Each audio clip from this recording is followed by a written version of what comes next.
The chip shortage is over. NVIDIA can't keep up with demand, and that's terrifying. Not for NVIDIA, for you.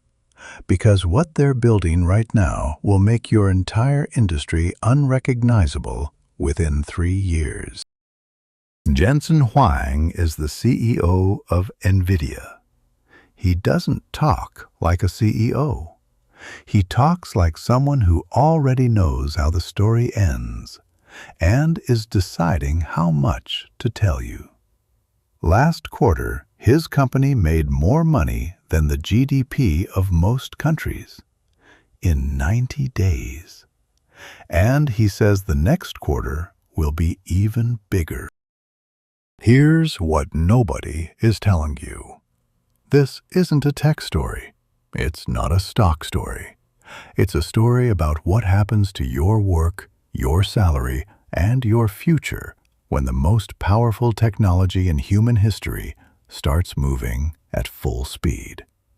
I'm going to show you exactly what Jensen Huang knows and why the next 2 years will define the next 20. Let's start with the numbers, because the numbers are wild. NVIDIA just reported $46.7 billion in revenue in a single quarter. That's a 56% increase from the same time last year. If you don't feel how big that is, let me put it this way. That's more than the annual GDP of most small countries in 3 months. Their data center division alone brought in $41.1 billion. This is the part of the business that sells the chips and systems that power AI. ChatGPT runs on their chips. Your company's AI tools run on their chips. The thing your phone is about to be able to do next year? That too. Now, for the next quarter, they're guiding for $54 billion. And here's the twist. That forecast assumes zero revenue from China. Zero. They didn't even put China in the math. Jensen Huang is playing this so conservatively that he deliberately left out a market worth potentially $50 billion just to make sure he doesn't overpromise. That tells you something about how confident he is about everything else. But the real story isn't in the revenue number. The real story is in something called Blackwell. Blackwell is NVIDIA's next-generation chip architecture. It's their most powerful system ever built, and it's designed specifically for the age of AI. Here's what you need to understand. In the first quarter alone, NVIDIA shipped $10 billion worth of Blackwell systems. $10 billion in 1 quarter. And they still can't keep up with demand. The demand-to-supply ratio right now? 10 to 1. For every 1 Blackwell system available, 10 companies or governments are trying to buy it. It's like showing up to buy concert tickets and finding out the venue holds 1,000 people, but 10,000 are in line. Why does this matter to you if you're not a tech billionaire? Because this chip is the brain that will run the AI that will change your industry. Not in 20 years, not in 10 years, in the next 2 to 3 years. Every hospital system trying to use AI for diagnosis, every bank trying to automate fraud detection, every car company building self-driving technology, every robot learning to walk. They all need Blackwell, and they can't all get it yet. The companies and countries that get access to this technology first will be the ones setting the rules for the next decade. NVIDIA also just launched something called the Jetson Thor chip.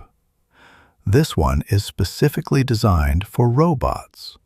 humanoid robots, the kind that can actually work alongside humans in warehouses, factories, hospitals.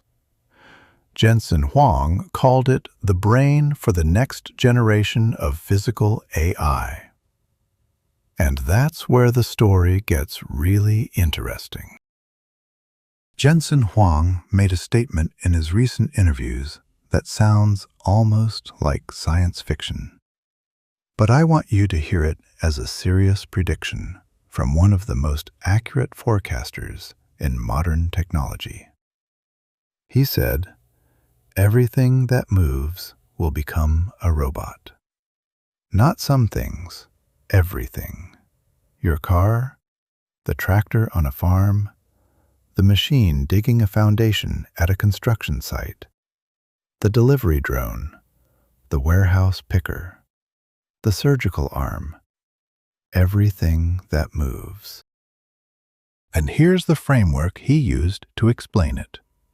He talked about two kinds of factories that will define the future economy. The first is the physical factory. That's what we already know.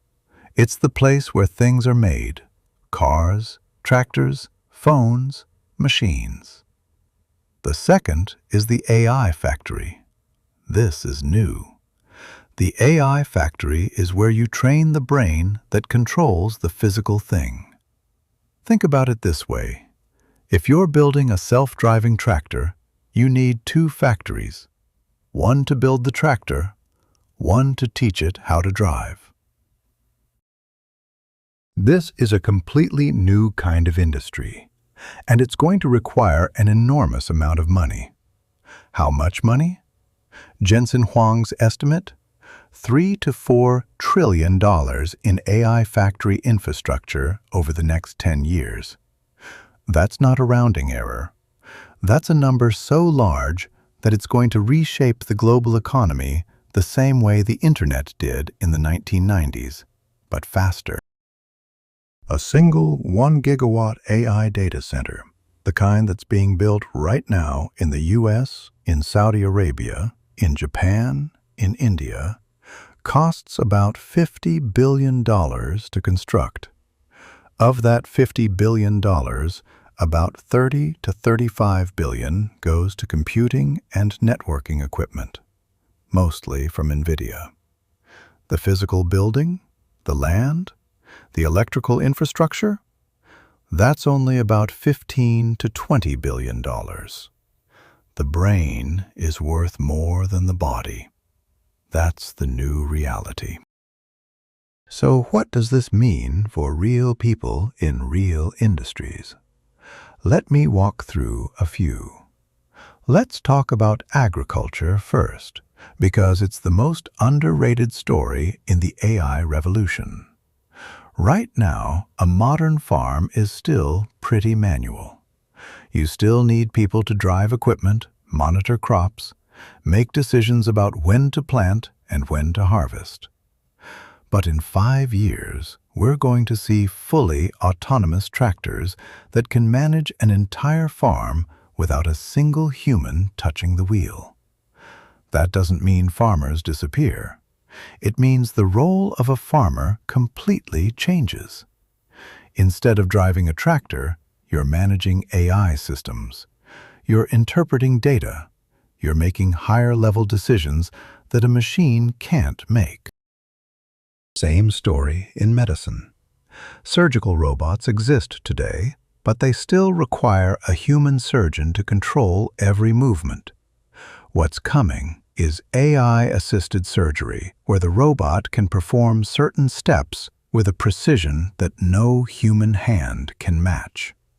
The surgeon becomes a director, not just an operator. Jensen Huang has talked a lot about something called digital biology. This is the idea that AI can simulate living systems, how cells work, how drugs interact with proteins, how diseases spread through the body.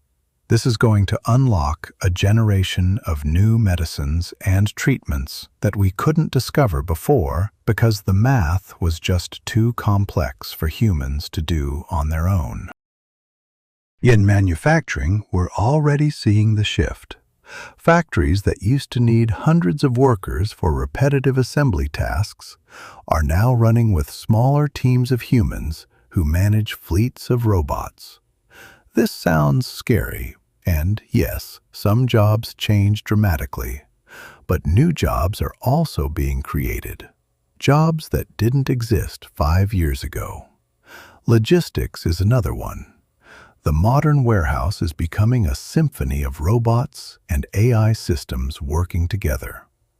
And transportation, not just self-driving cars, but the entire movement of goods across the planet, is being redesigned around AI routing, AI scheduling, and AI optimization. Now, this is where most videos stop. They list the industries and say AI is changing everything and leave you feeling vaguely anxious. I don't want to do that. Because Jensen Huang said something in his interviews that I think is actually reassuring, if you understand it correctly. Here's what he said, and I want you to really think about this. In the future, we're going to be busier than ever. Busier. Not unemployed, not replaced, busier. Why? Because right now, every company, every government, every organization has more ideas than they have the capacity to execute. You've probably experienced this yourself. There are things you want to do, projects you want to start, problems you want to solve, things you want to create, but you don't have enough time, enough people, or enough resources to do them. AI removes that constraint. When AI can do the repetitive work faster and more accurately than a human, humans don't sit around doing nothing. Humans move on to the next idea. The backlog of human ambition is essentially unlimited, and AI is about to give us the capacity to actually pursue it. Jensen Huang used a historical parallel that I find really compelling. He pointed to the Industrial Revolution. Before it, people worked 7 days a week. After it, the work week gradually shrank to 5 days. But people didn't become lazy. They used that time to build more, create more, live more richly. AI is going to do the same thing. He thinks we'll move toward 4-day work weeks. Not because there's less work to do, but because AI will help us do more in less time. More time with your kids. More time to read, to travel, to start the project you've been putting off. More time to be human in all the ways that matter most. But, and this is important, this only happens if you understand what's changing and position yourself correctly. And that brings us to the question you probably came here to answer. What does this mean for your job specifically? Jensen Huang is very direct about this. Every single job is going to change because of AI. Not some jobs, not the jobs that are boring. Every single job. But change is not the same as disappear. Think about it like this. When spreadsheet software came out in the 1980s, a lot of accountants were worried. If a computer can do the math, what do we need accountants for? But accountants didn't disappear. They got better.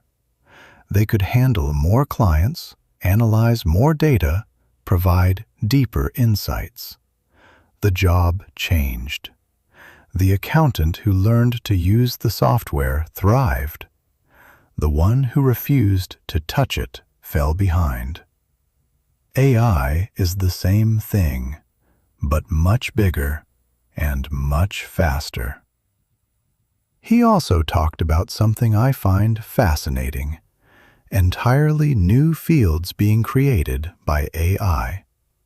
He mentioned digital biology, a field that barely existed 10 years ago and is now one of the most exciting areas in medicine and science. AI didn't destroy biology, it created a whole new version of it.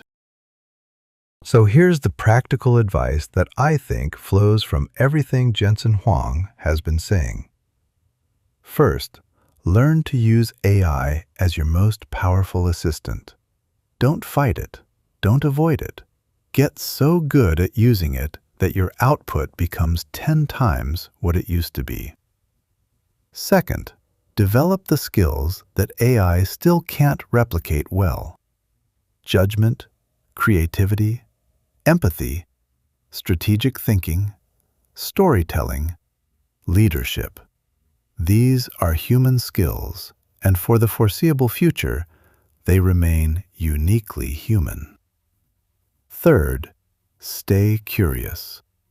The landscape is going to keep changing. The people who win aren't the ones who figured it out once and stopped learning. They're the ones who are always asking, what's new? What's possible? What can I do now that I couldn't do 6 months ago? Now let's zoom out for a moment, because there's a bigger picture here that I think most people aren't paying enough attention to. Jensen Huang has been very vocal about something that sounds like economics, but is really about power. He believes that the country whose technology becomes the world standard for AI will hold a kind of power over the global economy the same way the United States holds power because the US dollar is the world's reserve currency. If the dollar is how the world does business, then NVIDIA's technology, the chips, the software, the systems, is how the world runs AI. That's why the whole China situation matters beyond just quarterly earnings. The US government has been restricting what AI chips NVIDIA can sell to China.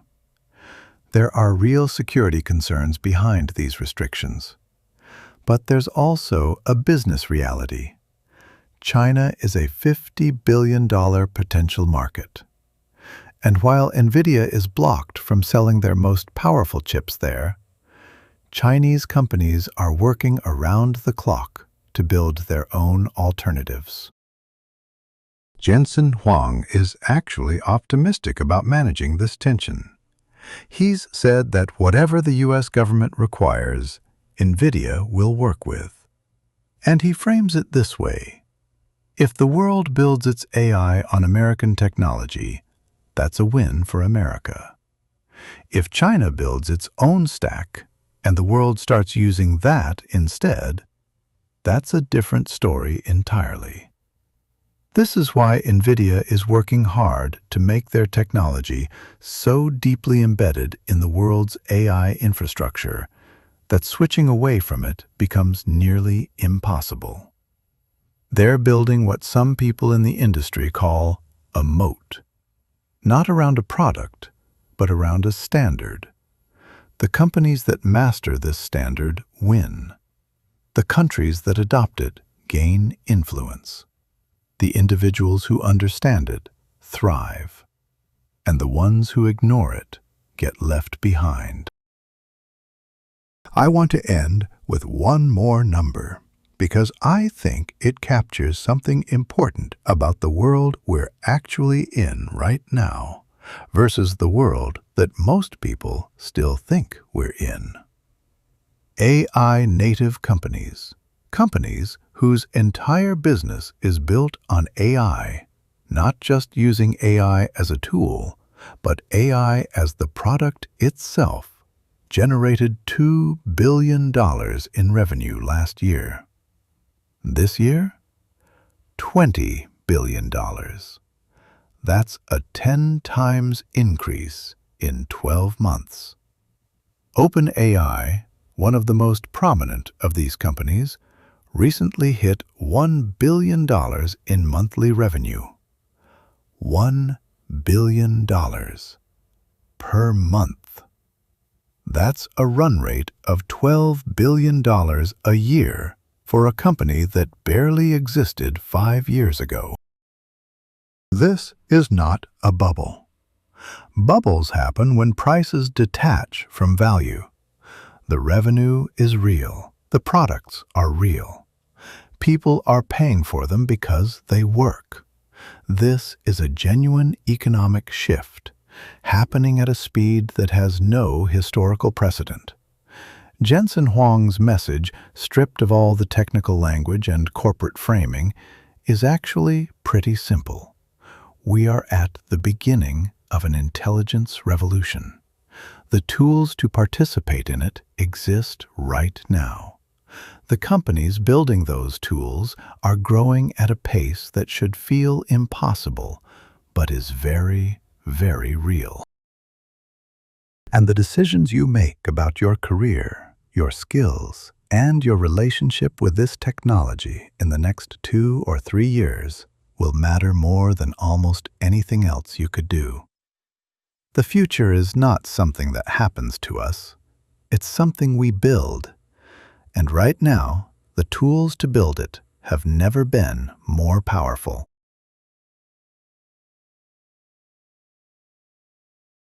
Every 30 years, something rewires civilization from the ground up. The printing press, electricity, the internet. What is happening right now inside NVIDIA's labs makes all of those look like warm-up acts. In the first quarter of 2026, the number of code commits on GitHub nearly tripled in a matter of months. Not over a decade, not over a year, months. Something changed, and most people have no idea what it was. $3 trillion. That is what the world pays its software engineers every single year. Jensen Huang just announced that number is about to become $9 trillion worth of output from the same people. The machine that makes that happen already exists. For 30 years, we have been clicking buttons and typing commands. Every app you have ever used was built on one idea. You tell the machine exactly what to do, step by step. That era is over. The new model is called Agentic AI. You tell it what you want, it figures out everything else. It searches, thinks, plans, and executes on its own, correcting its own mistakes without asking you for help. Think of it this way. The old AI could answer a question brilliantly. The new AI can run a project. There is a difference between a brilliant advisor and someone who actually does the work. To understand how this machine thinks, picture 4 things working together: a brain, a body, a set of tools, and a workshop. Remove any one of them and the whole thing collapses. The brain is a large language model. It reasons, it plans, it decides. NVIDIA just released Nocturne 3 Ultra, a hybrid model that runs 5 times faster and costs 30% less than anything comparable. The body is called a harness. It manages memory, both the short-term scratchpad and the long-term archives. It orchestrates the whole operation, making sure every part of the agent stays aligned with the goal. The tools are everything the agent can pick up and use: browsers, databases, calculation libraries, code interpreters. NVIDIA has thousands of these tools ready. The agent reads the manual and immediately outperforms any human using the same tool. The workshop is the hardware, and this is where NVIDIA just built something that has never existed before. A system called Vera Rubin, designed not for human users, but specifically for AI agents that think in nanoseconds. Inside Vera Rubin lives a CPU called Vera, not designed for the second-by-second pace of human thought, designed for agents that need answers in 1/1000th of a second. It processes 10 instructions per single clock cycle. Nothing like it has existed before. Here is the number that should stop you cold. A single Vera Rubin rack system contains 13,000 individual components, and NVIDIA eliminated every single cable connecting them. The entire thing clicks together like a circuit board.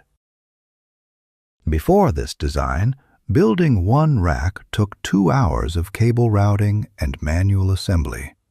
With the new PCB midplane design, the same rack is fully operational in 5 minutes.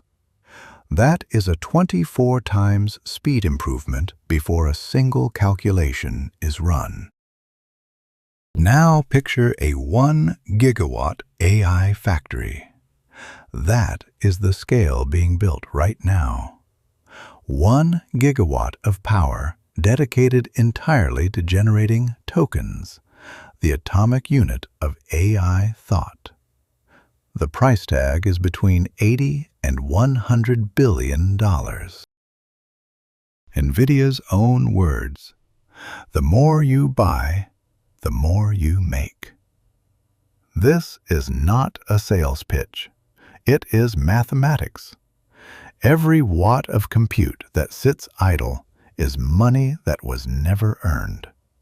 The factory that runs hottest wins.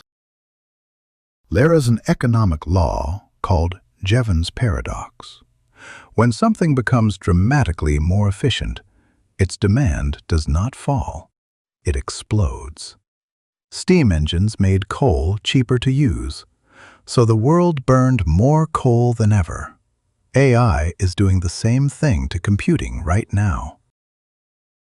This is why 30 million engineers are not about to lose their jobs. They are about to become 3 times more productive, which means companies will hire more of them, build bigger projects, and create markets that do not yet exist. Beyond the digital world, something even more profound is taking shape. NVIDIA calls it physical AI. These are agents that do not just navigate software. They navigate gravity, friction, and the unpredictable chaos of the real world.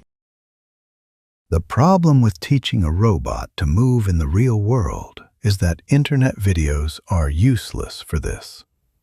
Every video on YouTube was shot from a human perspective, not a robot's. The robot needs to see the world through its own eyes. NVIDIA built a world model called Cosmos 3 to solve this. It does not just recognize what it sees. It predicts what will happen next if it takes a specific action. It runs physics simulations inside its own mind before moving a single motor.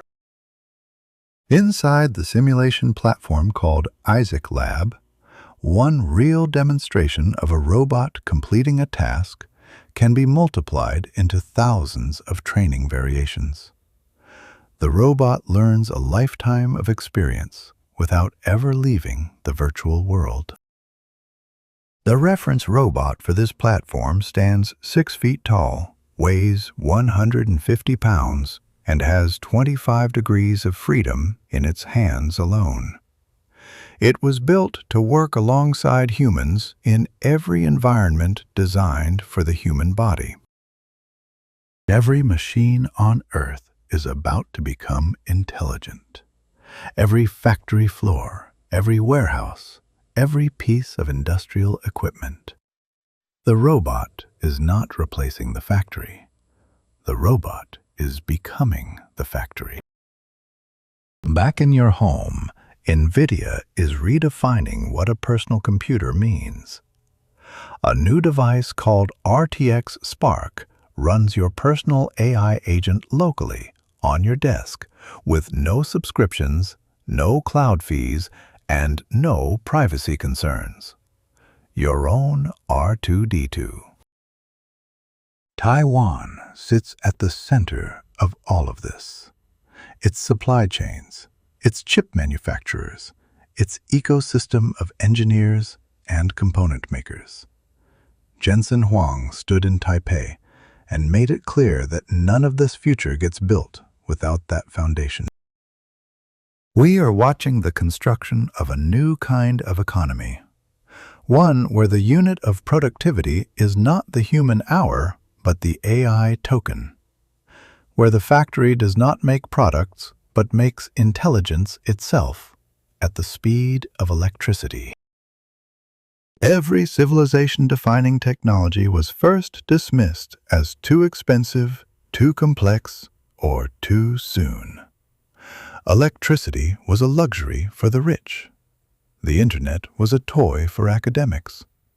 The people who moved first did not just profit. They wrote the rules that everyone else had to follow.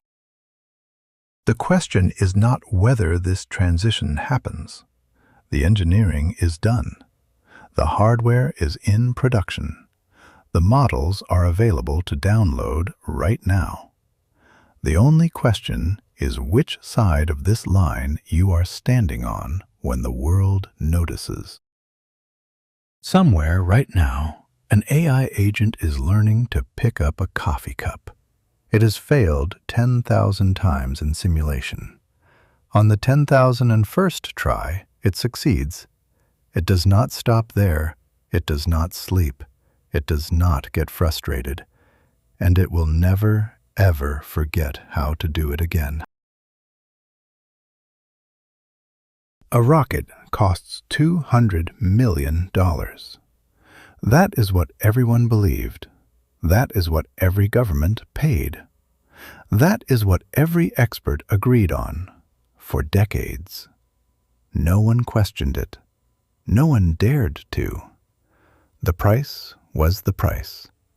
The way things were was the way things had to be. Then one man sat down with a piece of paper and a simple question. Not how much does a rocket cost, but what is a rocket actually made of? That one shift in thinking changed everything. The price dropped by 98%. Not through magic, not through luck, through a way of thinking so simple and so powerful that once you understand it, you will never see any problem the same way again. This is the story of that thinking. Imagine you are holding a number, $200 million. That number sits in your hand like a heavy stone. Everyone around you nods and says, yes, that is correct. That is what it costs. That is just how it is. Your whole life you have been handed these stones. The cost of a house, the price of medicine, the way a company must be run, the way a country must be governed. Nobody explains where these numbers and rules come from. They are just handed to you, and you carry them. Most people carry them forever. But a very small number of people in history have done something different. They have put the stone down. They have looked at it closely, and they have asked one quiet, dangerous question. Why? That question, that single word, why, is more powerful than any tool ever invented. It is more disruptive than any technology. It is more dangerous to old systems than any army. Because when you truly ask why, and you keep asking it, you eventually reach the bottom. You reach the floor. The place where there are no more assumptions, no more rules that someone else made, just the raw, naked truth of how things actually work. Physicists call this the first principles, the facts that cannot be broken down any further, the atoms of an idea, the bones beneath the skin.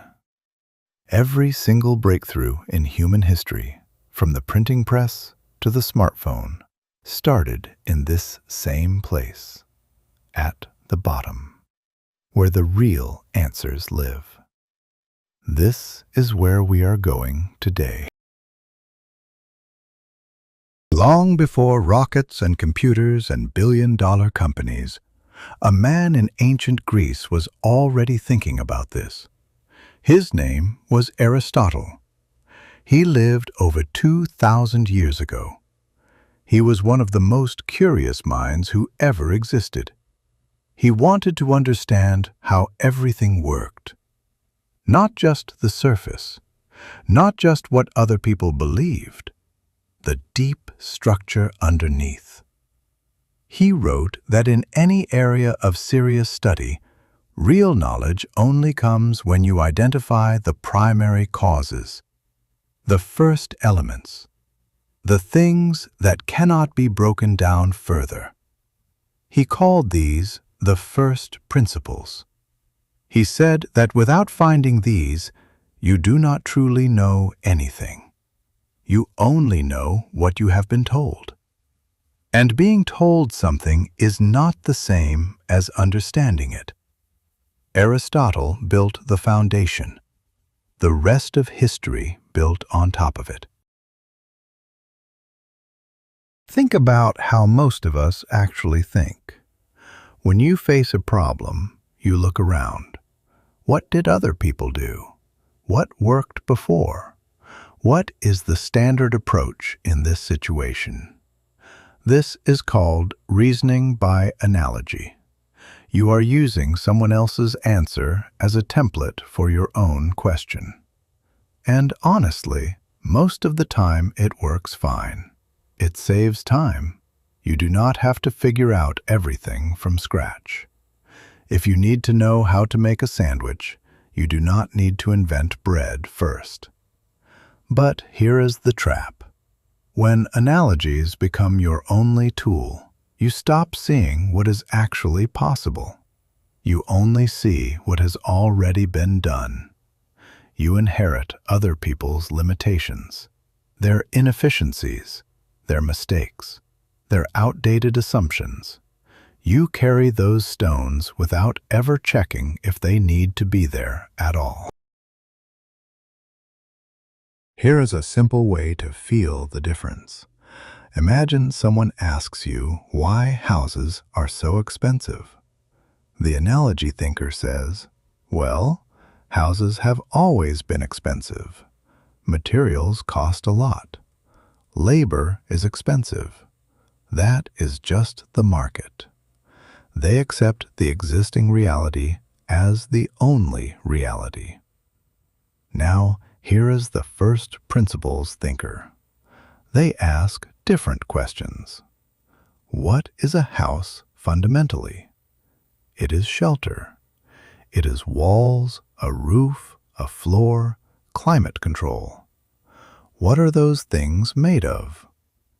What does each material actually cost at its source? What physical limits govern construction time?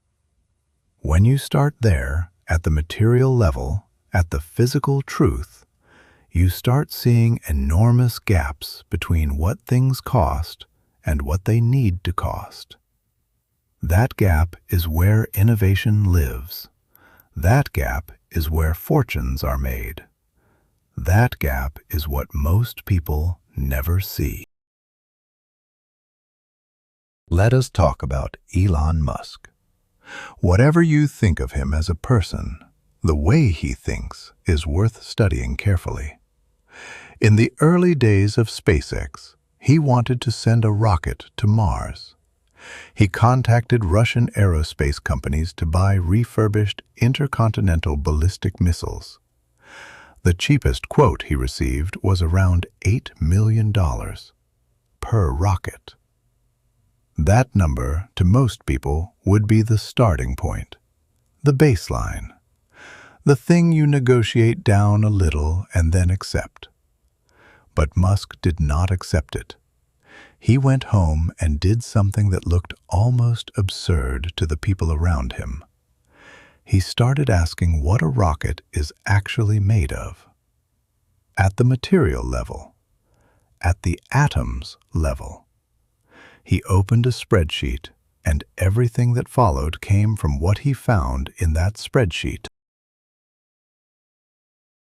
Musk identified the core materials in a rocket: aluminum alloys, titanium, copper, carbon fiber. These are not exotic alien substances. They are real materials traded every day on open commodity markets. He went and found out exactly what those materials cost. Not from aerospace suppliers with their markups and overhead. From the raw commodity markets. Direct. And what he discovered was shocking. The raw materials needed to build a rocket cost about 2% of the price being quoted by the market. 2%. That means 98% of the price of a rocket was not the stuff it was made from. It was everything else. Organizational inefficiency, legacy manufacturing processes, layers of middlemen, outdated contracts, habits nobody had questioned in 50 years. The physics was cheap. The habits were expensive. Let that sink in for a moment. 98% of the cost of something was not physically necessary. It existed purely because of inherited assumptions, because nobody stopped to check, because the industry had been doing it the same way for so long that the price became invisible. It stopped being a choice and became a fact. This is what happens when organizations reason by analogy for too long. The inefficiencies become load-bearing walls. They get built into the structure, and eventually everyone inside forgets there was ever a choice. The cost feels as inevitable as gravity. But gravity is a law of physics. A bloated supply chain is not. One of these things cannot be changed. The other absolutely can. Musk had found the floor, the physical limit, the thing that actually could not be reduced further. Everything above that floor was negotiable. So what did he do with this information? He did not go back to the Russian suppliers and try to negotiate a better deal. He did not look for a different vendor in the existing market. He decided to build the rockets himself, from the raw materials up. SpaceX would manufacture as many components as possible in-house. They would go directly to commodity suppliers. They would eliminate every unnecessary layer between raw material and finished product. People thought he was crazy. Aerospace insiders laughed. You cannot just build a rocket company from scratch. The barriers are too high. The expertise is too specialized. The regulations are too complex. These were all analogies, all inherited assumptions. Musk had the first principles. He had the physical floor, and he knew that everything above that floor was a problem that could be engineered away. The results were not theoretical. SpaceX brought the cost of launching 1 kilogram of cargo to orbit down dramatically. Competitors who had been in business for decades could not come close to matching their prices. Governments that had been paying billions found themselves forced to rethink everything. The space industry, which had been static for a generation, suddenly looked like it was waking up from a long sleep. And it all started with a question. What is a rocket actually made of?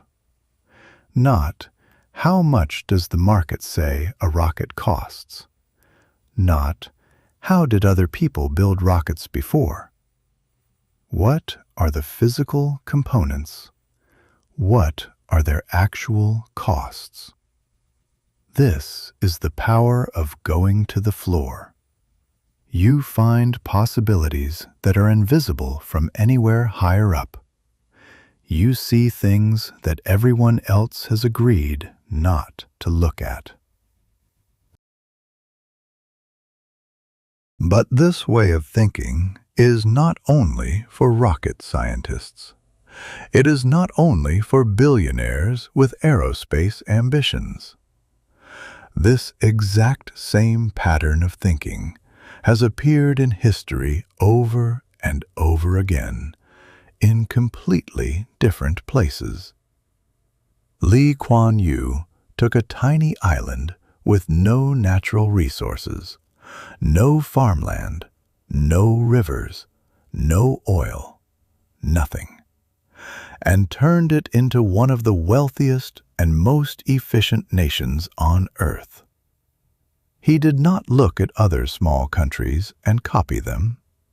He did not model Singapore on Britain or America or any historical example.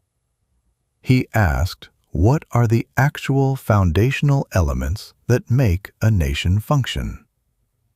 He went to the floor.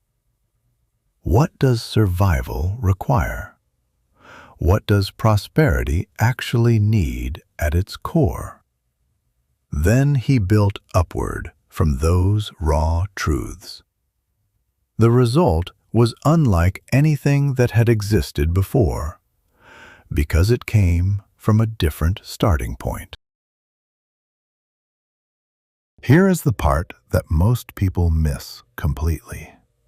First principles thinking is not about being smarter than everyone else. It is not about having a better brain. It is about being willing to do something that feels deeply uncomfortable. It is about being willing to say, I do not know if this is true. Say that again slowly. I do not know if this is true. When did you last say that about something you believe about your industry, your career, your daily habits? Most people never say it, not because they are dishonest, but because questioning everything you think you know is genuinely hard work. It takes courage. It takes energy. It is far easier to accept the rocks in your hand. But here is the brutal truth that changes everything. The people who build the future are the ones willing to put the rocks down and look at them honestly. That decision is available to anyone. We are at a turning point in human history right now. The pace of change is faster than it has ever been.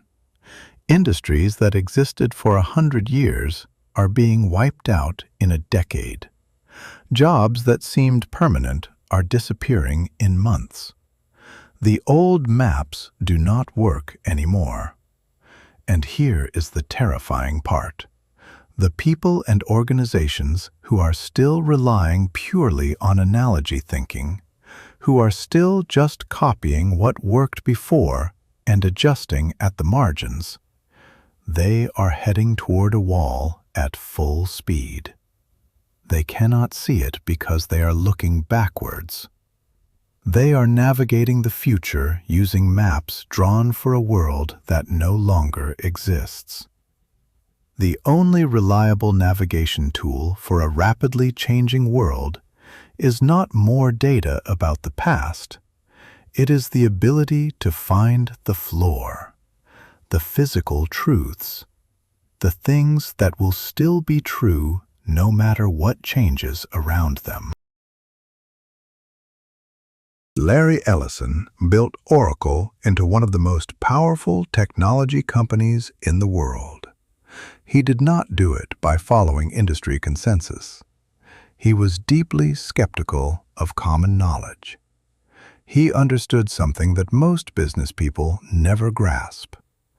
Common knowledge is usually just the accumulation of everybody else's old analogies.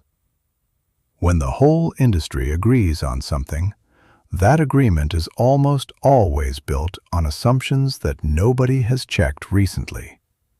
And the older the industry, the deeper the unchecked assumptions go. Ellison treated what other people called facts as hypotheses, things to be tested against reality, things to be taken apart and examined. This is not contrarianism for its own sake.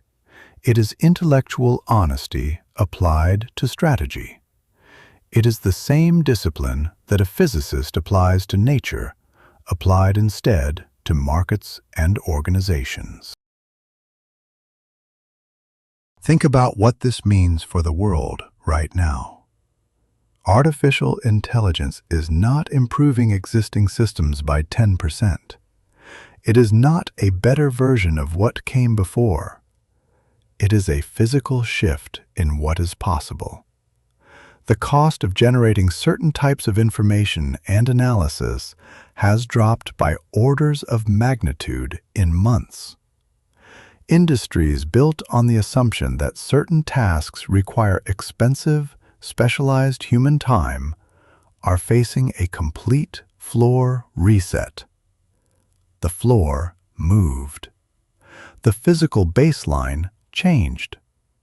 And organizations that are still pricing their services, building their teams, and designing their strategies based on the old floor are going to find themselves very suddenly very wrong. This is not a distant prediction. This is happening right now. The only protection is the ability to find the new floor fast. To ask again from scratch, what are things actually made of now? The most dangerous words in any organization right now are these. That is how we have always done it. That sentence is a signal. It tells you that at some point someone found a solution, it worked, and then everyone stopped asking why it worked. They just copied the behavior and moved on. And now the behavior lives in the organization like a fossil. It looks like a process. It looks like best practice. It looks like experience. But it is actually just a preserved habit from a moment in the past that may no longer exist. Every organization is full of these fossils. Some of them are harmless. Some of them are expensive but manageable, and some of them are quietly fatal. The organizations that survive the next 20 years will be the ones who develop a systematic habit of digging up these fossils and holding them up to the light and asking, does this still make sense given what is actually true today? Albert Einstein said something that very few people fully understand. He said that if he had 1 hour to solve a problem and his life depended on the solution, he would spend the first 55 minutes defining the right question. Not solving, defining the question. Most people, when they face a problem, immediately start trying to fix it, They jump to solutions. They start brainstorming. They ask, "What should we do?" But Einstein understood that almost all failed solutions fail not because of poor execution, but because of poor problem definition. You were solving the wrong thing. You were answering a question that was not the real question. The real question was underneath, hidden by assumptions, buried by inherited framing. Finding the real question, the actual problem underneath the surface problem, is not a luxury. It is the most important work you can possibly do. Here is a practical way to see this working. A company notices that customer complaints are rising. The analogy thinker says, "We need a better customer service team, more training, faster response times, better scripts." This is reasonable. It addresses the surface problem. But the first principles thinker asks a different question. Why are customers complaining? The answer might be the service team is slow. But why is the service team slow? Because they have too many tickets. But why do they have too many tickets? Because the product has a recurring bug. But why does the bug keep appearing? Because the engineering team does not have a clear enough feedback loop from customers. Now you are at a different level. Now you have found a different problem entirely. And the solution to that real problem is completely different from training the customer service team. 55 minutes finding the real question. 5 minutes solving it. Deng Xiaoping is not usually included in conversations about business strategy, but Lee Kuan Yew, who himself was one of the most analytically rigorous leaders of the 20th century, explicitly identified Deng as a practitioner of first principles logic. Deng inherited an ideology, a fixed, rigid system of ideas about how society should work. And he looked at the results of that ideology applied to the real world. And he chose results over ideology. He did not ask, "What does the ideology say we should do?" He asked, "What actually works? What are the physical conditions of this country? What do people actually need to survive and then to thrive?" And then he built policy from those foundational realities, not from borrowed templates, not from the ideology of others, from the actual conditions on the ground. That intellectual honesty, uncomfortable as it was, produced one of the most dramatic economic transformations in history. There is a concept worth understanding here. Call it the cost of inherited assumptions. Every organization, every industry, every country carries assumptions it inherited from the past. Most of these assumptions were reasonable when they were formed. They were based on the conditions that existed at that time. But conditions change. Technology changes. Markets change. What was the most efficient approach in 1980 might be a massive inefficiency in 2025. The assumption is still there, baked into the process, but the reality that justified it is gone. The gap between the inherited assumption and the current physical truth is the cost of that assumption. Sometimes that cost is small. Sometimes, as Musk discovered with rockets, it is 98% of your total spend. Finding and closing these gaps is one of the highest value activities any organization can undertake. It requires no new technology, just honest questioning. Let us build a practical framework. Think of it as 3 steps. The first step is Deconstruction. You take whatever you are examining and you strip away all the assumptions. You write them down. Every belief about how this should work, what it should cost, who should do it, how long it should take. Every single one. Write them all down. Then you ask a hard question about each one. Is this a physical truth, or is this a social agreement? Is this governed by the laws of physics, or by the habits of people? The laws of physics are non-negotiable.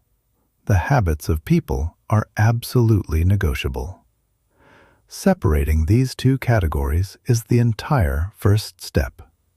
It is harder than it sounds. Many things that feel like gravity are actually just habits that have been in place for a very long time. The first step is seeing the difference. The second step is atomization. Once you have identified what is an assumption rather than a physical truth, you go deeper. You break the problem down into its smallest possible components. Not conceptual components, physical ones. What are the actual materials? What are the actual time units? What are the actual human actions required? What are the actual energy inputs? You are building from the periodic table of your problem. You are finding the elements. This is the step where Musk found the 2%. Not by thinking abstractly about rocket costs, but by literally listing the physical materials and looking up their commodity prices. The discipline of this step is to refuse to accept any number or any process that you cannot explain from the physical ground up. If you cannot explain why something costs what it costs at the material level, you have found a place where assumptions are hiding. The third step is reconstruction. Now you take the actual physical truths you have found and you build your solution only from those. You do not borrow templates from competitors. You do not use industry benchmarks as your target.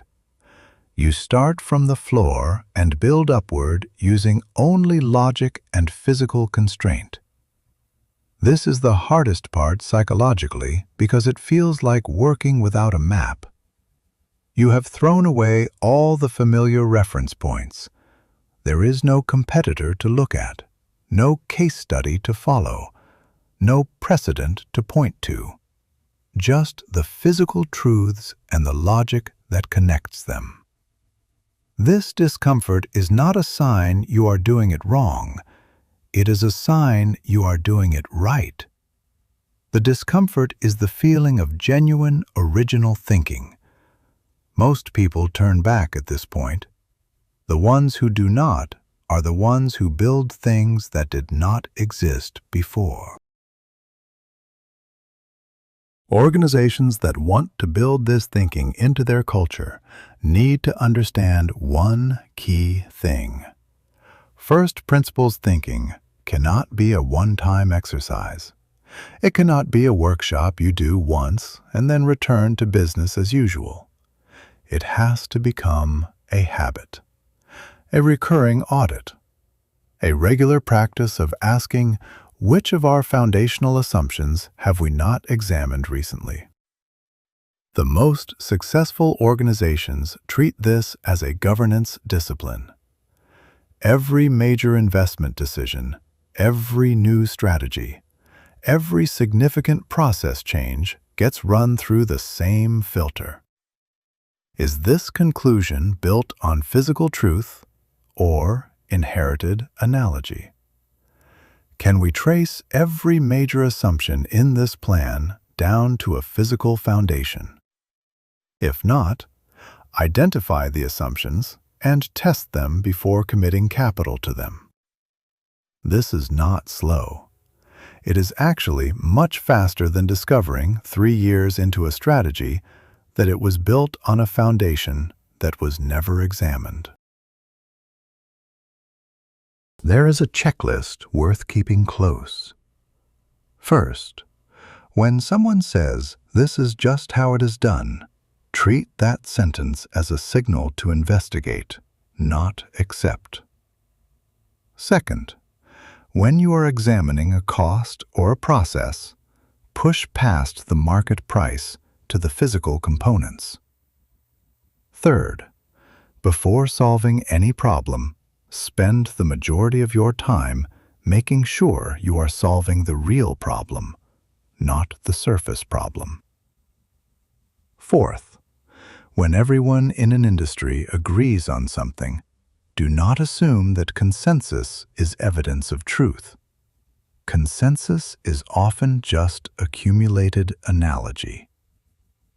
Fifth, ask regularly, has the underlying physical reality changed since we last examined this assumption? Technology, materials, and information costs shift the floor constantly. What was true 2 years ago may already be an expensive fossil. Keep digging. Keep checking. The floor is always somewhere, and it is almost always lower than where you are standing. The thing that connects Aristotle to Elon Musk, to Lee Kuan Yew, to Deng Xiaoping, to Larry Ellison, is not intelligence, not wealth, not circumstances. It is a single discipline applied relentlessly. The refusal to accept the inherited version of reality without examination. Aristotle called them first principles. Musk calls it the physics approach. But it is the same movement. Down through the layers of assumption, past the social agreements, past the inherited habits, past the market prices and the industry norms, all the way to the floor, where the atoms are, where the actual laws of the universe live, where the things that are truly non-negotiable sit. When you find that floor, something extraordinary happens. You see the enormous gap between what is and what is physically possible. And that gap is not a problem. That gap is the most valuable thing in the world. It is the space where the future gets built. The next time you face a problem that feels impossible, try something different. Do not ask how other people solved a similar problem. Do not search for a template or a case study. Instead, ask this: what is this problem actually made of? What are the physical components? What are the actual materials, time units, energy inputs, and human actions required? Write them down. Then ask of each one, is this a law of physics, or is this a habit? Circle the habits. Those circles represent the negotiable portion of your reality, the portion that can be redesigned, the portion that 98% of people will never examine because they accepted it as given a long time ago. That list of circles is not just a list of problems. It is a list of opportunities. Each one is a place where someone who thinks from the ground up has an advantage over everyone still looking from the top down. First principles thinking is not a shortcut. It is the opposite of a shortcut. It is the long, difficult, honest road that goes down before it goes forward. It asks you to give up the comfort of borrowed certainty, to sit with genuine not knowing for longer than most people can tolerate, to resist the urge to reach for someone else's answer. And in exchange for all of that discomfort, it gives you something that no analogy can ever give you. It gives you a foundation that is actually solid. not solid because everyone agrees on it. Solid because it is built on physical truth. Solid because you checked it yourself. Solid because you know exactly where it comes from and exactly how strong it is. The people who built things that permanently changed the world did not find their confidence in other people's opinions. They found it at the floor, in the atoms, in what is actually, undeniably, physically true.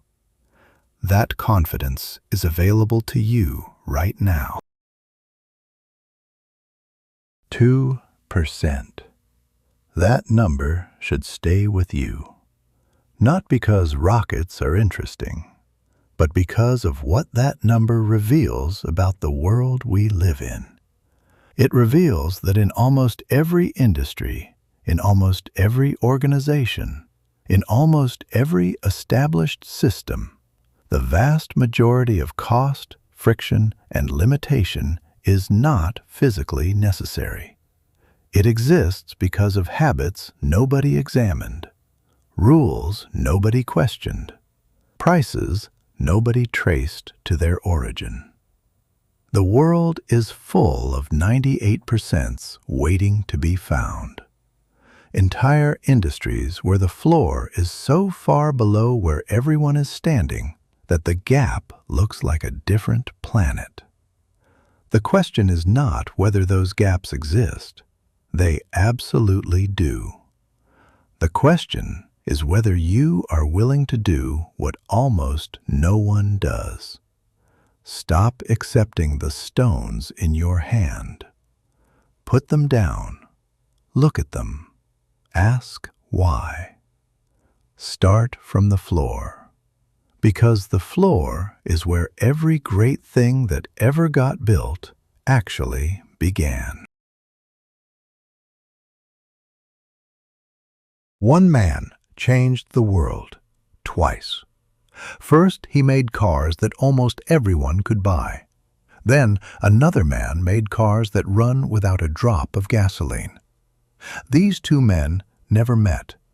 They lived 100 years apart, but they share the exact same obsession. They both looked at the world and said, "It does not have to be this way." Henry Ford saw horses on every street and thought, there must be something better.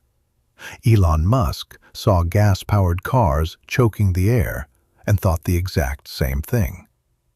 Two men, two revolutions, one unstoppable idea. The world you live in right now, the roads you drive on, the Tesla you see at every red light, none of it exists without these two relentless, almost unreasonable men who refused to accept the world as it was.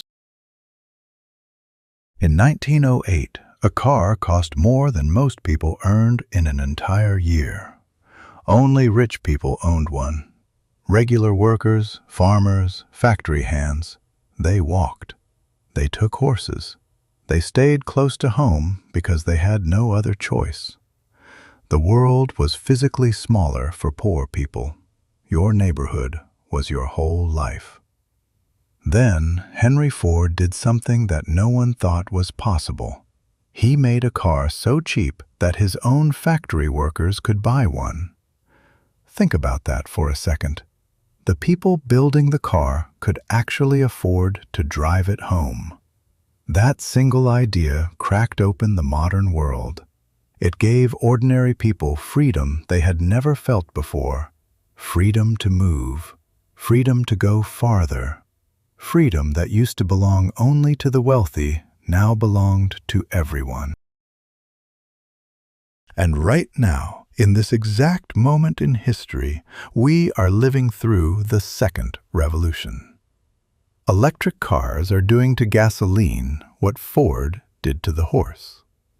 They are replacing something old and broken with something cleaner, smarter, and faster.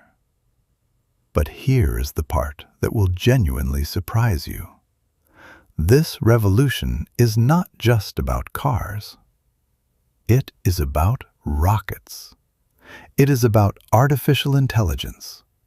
It is about brain implants and robots, and a man who wants to put humans on Mars. The story of how we got here, from a factory in Detroit to a rocket launch in Texas, is one of the most dramatic stories ever told in business. And it all starts with a single, simple question.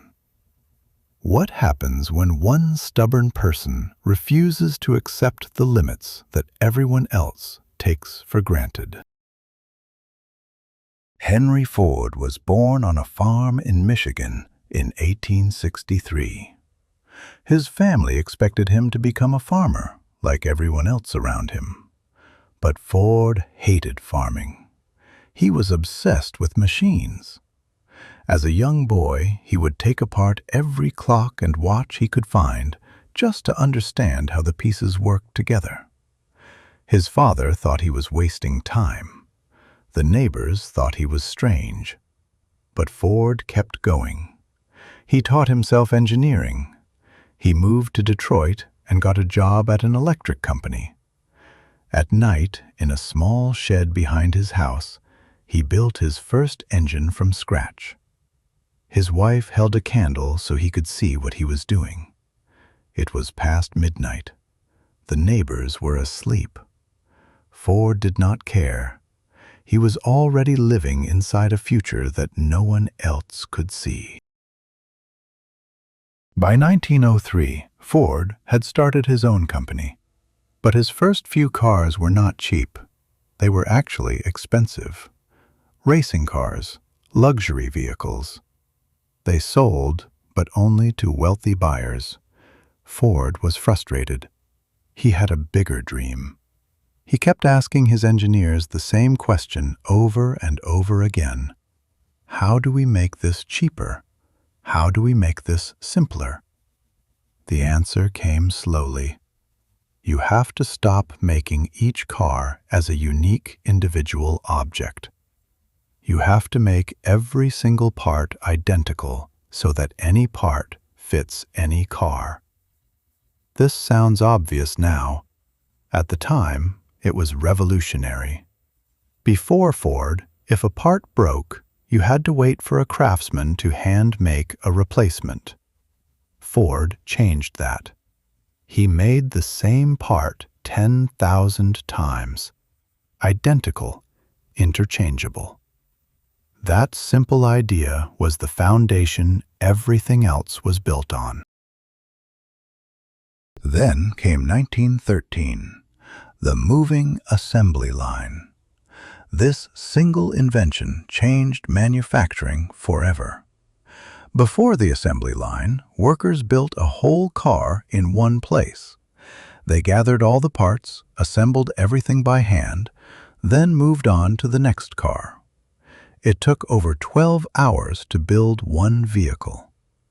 Ford flipped the whole idea around. Instead of workers moving to the car moves to the workers. Each person does one task and one task only. Tighten this bolt. Attach this wheel. Add this window. The car rolls past on a moving belt. By the time it reaches the end of the line, it is complete. 12 hours became 93 minutes. Ford did not just speed up production. He invented a new way of thinking about work itself. Every modern factory on Earth today owes something to what happened in that Detroit plant in 1913. The price of the Model T dropped year after year. In 1908, it cost $850. That was about 18 months of an average worker's pay. By 1925, Ford had pushed the price down to under $300.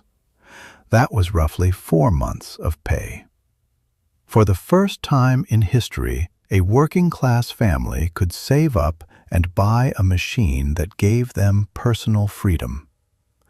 Roads started filling up with cars. Suburbs started growing because people could now live farther from work. Entire industries appeared out of nowhere. Gas stations, motels, roadside diners, traffic lights, parking lots. Every single one of those things exists because Ford made a car cheap enough for ordinary people to own. The economic ripple from that one innovation spread so wide and so deep that it reshaped American society from the ground up. But Ford was not just an engineer. He was also a businessman who understood something profound about economics. In 1914, he shocked the entire business world. He announced that Ford Motor Company would pay its workers a minimum wage of $5 a day. At that time, the standard wage was about $2.30. Ford was paying more than double the going rate. Business leaders were outraged. The newspapers called him a fool. Wall Street thought he had lost his mind. But Ford explained his logic clearly. If my workers cannot afford to buy my cars, who is going to buy them? He was turning his employees into customers. He was creating the thing we now call the middle class. A group of people who earn enough to consume, to spend, to buy products and drive an entire economy forward. Ford understood something that most business owners at that time completely missed. Workers are not just a cost. They are also the market. If you pay people poorly, they cannot afford to buy things. If they cannot buy things, businesses fail. If businesses fail, even the rich people eventually suffer. Ford's $5 day was not charity. It was a strategy. And it worked. Ford's sales exploded. His workers stayed longer, worked harder, and bought the cars they built. The logic seems simple now, but in 1914, it genuinely felt radical. Ford was essentially inventing the consumer economy. The idea that a healthy business depends on healthy customers. That you cannot squeeze workers dry and expect a thriving marketplace. 100 years later, that tension still sits at the heart of every conversation about wages, inequality, and economic growth. For the first 3 decades of the 20th century, Ford dominated. His cars filled the roads of America. His factory methods spread to every industry on Earth. From furniture to food to clothing, every mass-produced thing you buy today was shaped by the system Ford built. But Ford was also a deeply complicated man. He held views that were hateful and wrong. His politics were dark. He spread harmful ideas through a newspaper he owned. History does not give us heroes without shadows. Ford's genius was real. His accomplishments were enormous. And his failures as a human being were also real. We do not have to choose between these things. We can hold both. The greatest innovators in history are rarely saints. They are driven, obsessed, often difficult people whose ideas outlast their flaws and reshape the world, whether we like them or not. Now jump forward almost a century. The year is 1971. A baby is born in Pretoria, South Africa, to an engineer father and a model mother. His name is Elon. As a child, he is quiet, intense, and obsessed with books. He reads encyclopedias cover to cover. He finishes the entire library in his school. Other kids think he is weird. He gets bullied badly. At 12 years old, he sells his first computer game, a simple space game he coded himself, to a magazine for $500. He is 12 years old and already thinking about space, already thinking about technology, already running faster in his mind than the world around him can keep up with. The parallels to Ford are striking. The same childhood obsession, the same rejection of what others consider normal, the same burning need to understand how things work and then make them work better. Musk moved to Canada at 17 to avoid mandatory military service in South Africa. He scraped his way through university, working odd jobs and sleeping on the floor of his small apartment. He got into Stanford University for a PhD in energy physics. He lasted 2 days before dropping out. 2 days. He told himself he could always go back to school. But he could not go back to this moment in history. The internet was exploding. The world was changing in real time. Sitting in a classroom felt like watching a train leave without him. So he dropped everything and started a software company with his brother. It barely worked. They slept in the office. They showered at the local YMCA. It was unglamorous and exhausting, but it was theirs. And within 4 years, he sold that company for over $300 million. He was 27 years old.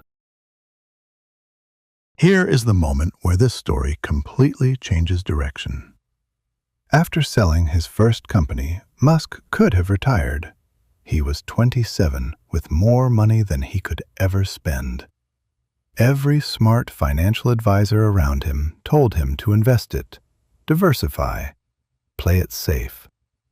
He did the exact opposite.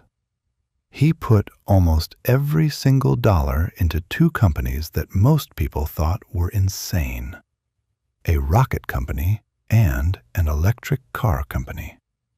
Both industries had a brutal history of failure. No private rocket company had ever successfully reached orbit. Electric cars had been tried and abandoned multiple times. His friends begged him not to do it. One friend literally printed out a list of rocket failures to show him how bad the odds were. Musk read the list, paused, and said, "I know the risks.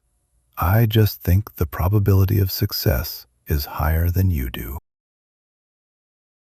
This is the thing about truly transformational entrepreneurs that most people miss. They do not actually believe they are taking a crazy risk. They see a gap between what exists and what is possible, and to them the gap is obvious. Everyone else sees chaos. They see a map. Ford did not think making cheap cars was insane. He thought it was inevitable. Musk does not think putting humans on Mars is a fantasy. He thinks it is the only rational long-term plan for the survival of the human species. When you understand that these people genuinely believe in their vision at a level most of us never experience, their choices start to make sense. They are not reckless gamblers. They are people with such intense clarity about the future that present-day risks feel almost irrelevant by comparison. That is what makes them so hard to stop and so difficult to live with. SpaceX almost killed Musk before it ever reached orbit. The first 3 Falcon 1 rockets exploded.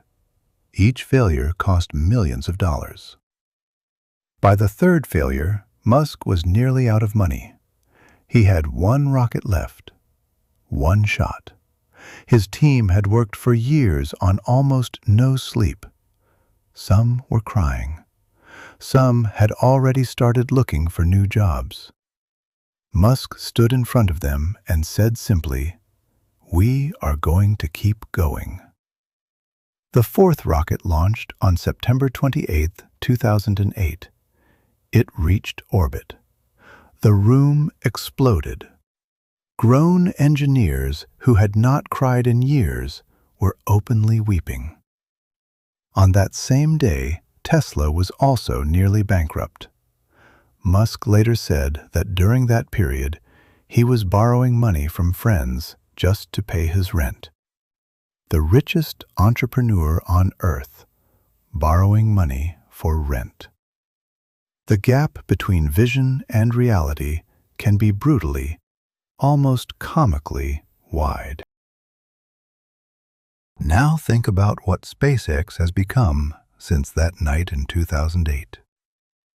By 2024, SpaceX was responsible for more than half of all the rockets launched into orbit on the entire planet. More than all other countries and companies combined. NASA pays SpaceX to carry astronauts to the International Space Station. The U.S. military pays SpaceX for satellite launches. Companies around the world pay SpaceX because it is simply the cheapest and most reliable option available. The Falcon Heavy rocket carries twice the payload of its closest competitor, while costing 1/3 the price. That is not a small improvement. That is the kind of cost reduction that reshapes an entire industry. Musk did to the rocket industry exactly what Ford did to the car industry a century earlier. He took something that only governments and billionaires could afford and made it dramatically cheaper and more accessible. But the even bigger prediction is this. What SpaceX is doing with rockets right now is just the beginning. Starship, the rocket currently being tested in Texas, is designed to carry 100 people to Mars. Not a few astronauts, 100 people at a time. Musk's stated goal is to make humanity a multi-planet species before something destroys Earth. He talks about asteroids, pandemics, artificial intelligence going wrong, nuclear war. He genuinely believes that having a backup civilization on Mars is not optional. It is survival. And here is what makes this more than science fiction. He is actually building it. The rocket exists. The tests are happening. The timeline is aggressive and probably too optimistic. But the technology is real, and the man funding it controls the most advanced private space company in human history. The Mars conversation is no longer only for philosophers and dreamers.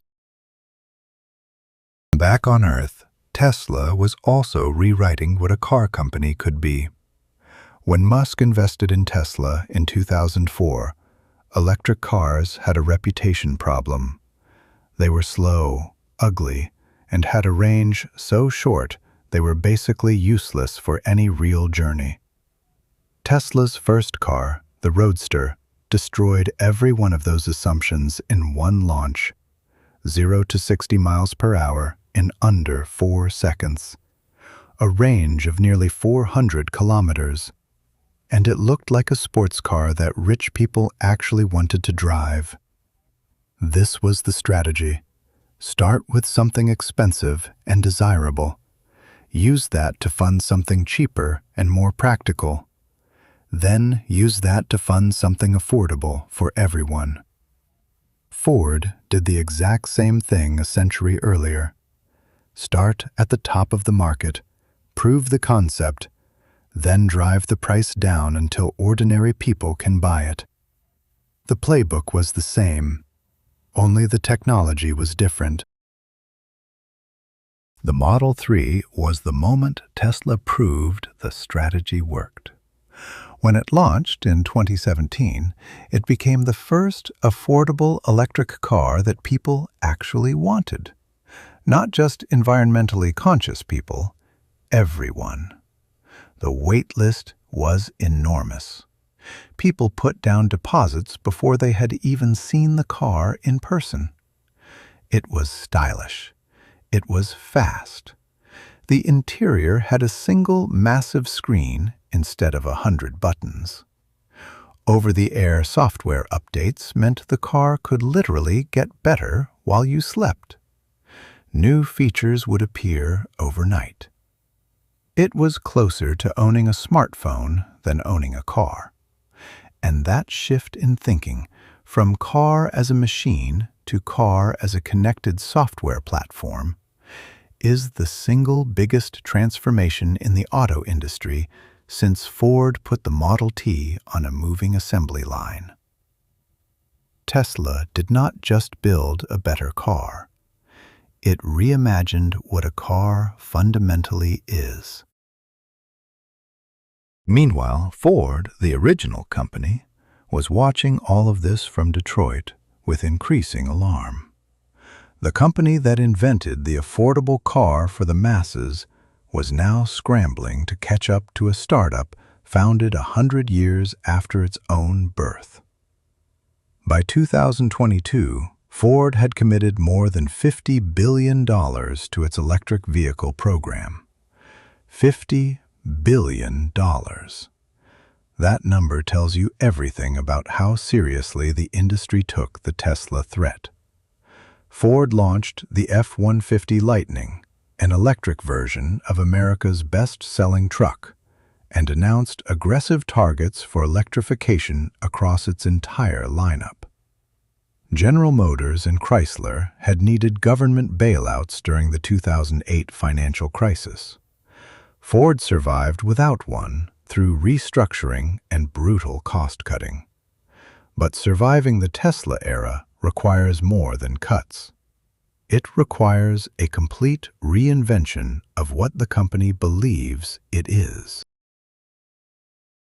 While Tesla was redefining cars, Musk was simultaneously buying Twitter and turning it into something called X. This was not just a social media purchase. To understand why Musk bought Twitter, you have to understand his broader strategy. He needed a platform that generated real-time human conversation data at a massive global scale. His AI company, xAI, needed that data to train its artificial intelligence models. Grok, the AI chatbot that xAI built, is fed on live Twitter data. That gives it something most AI systems lack: up-to-date knowledge of what the world is actually saying right now. OpenAI, Google, and other competitors train their models on older data that is frozen at a specific point in time. Musk's model keeps learning from live conversations. The Twitter acquisition was not really about Twitter. It was about controlling a unique and irreplaceable data pipeline for the AI race. The AI race matters enormously because artificial intelligence is not just another technology.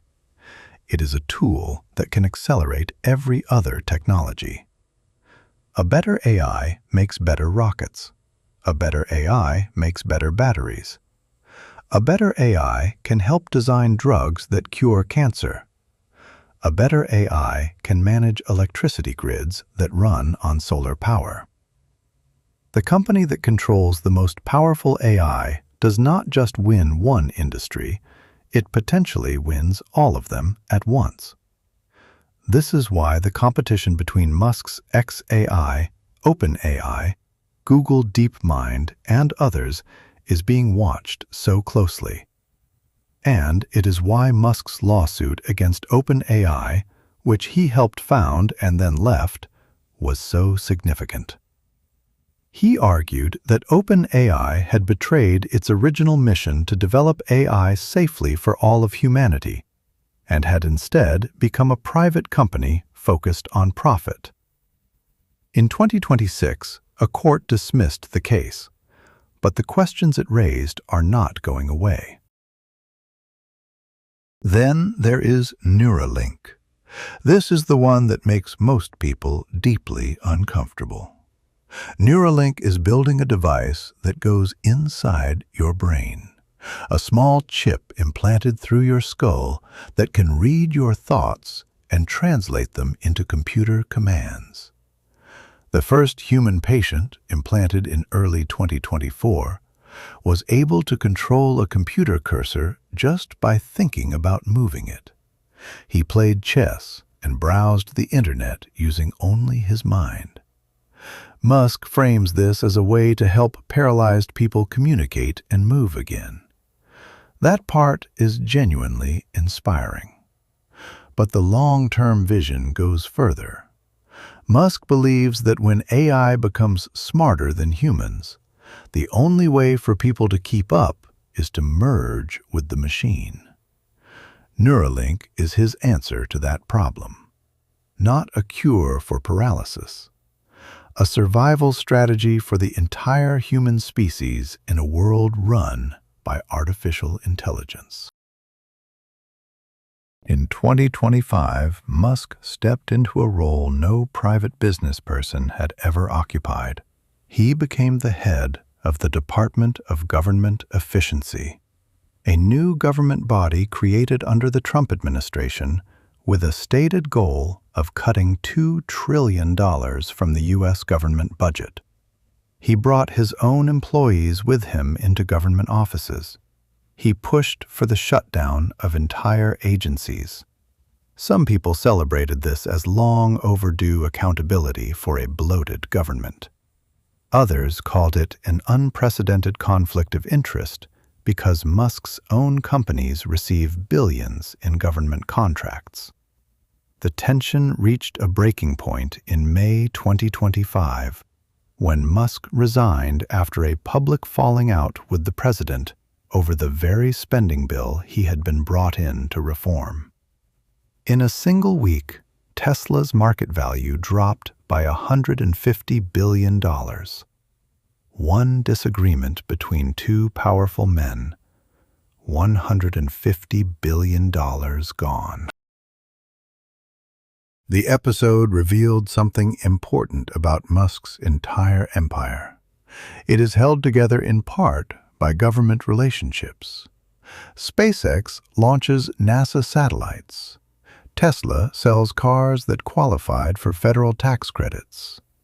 Tesla's carbon credit sales, which generated nearly $3 billion in a single year, depend on government emissions rules.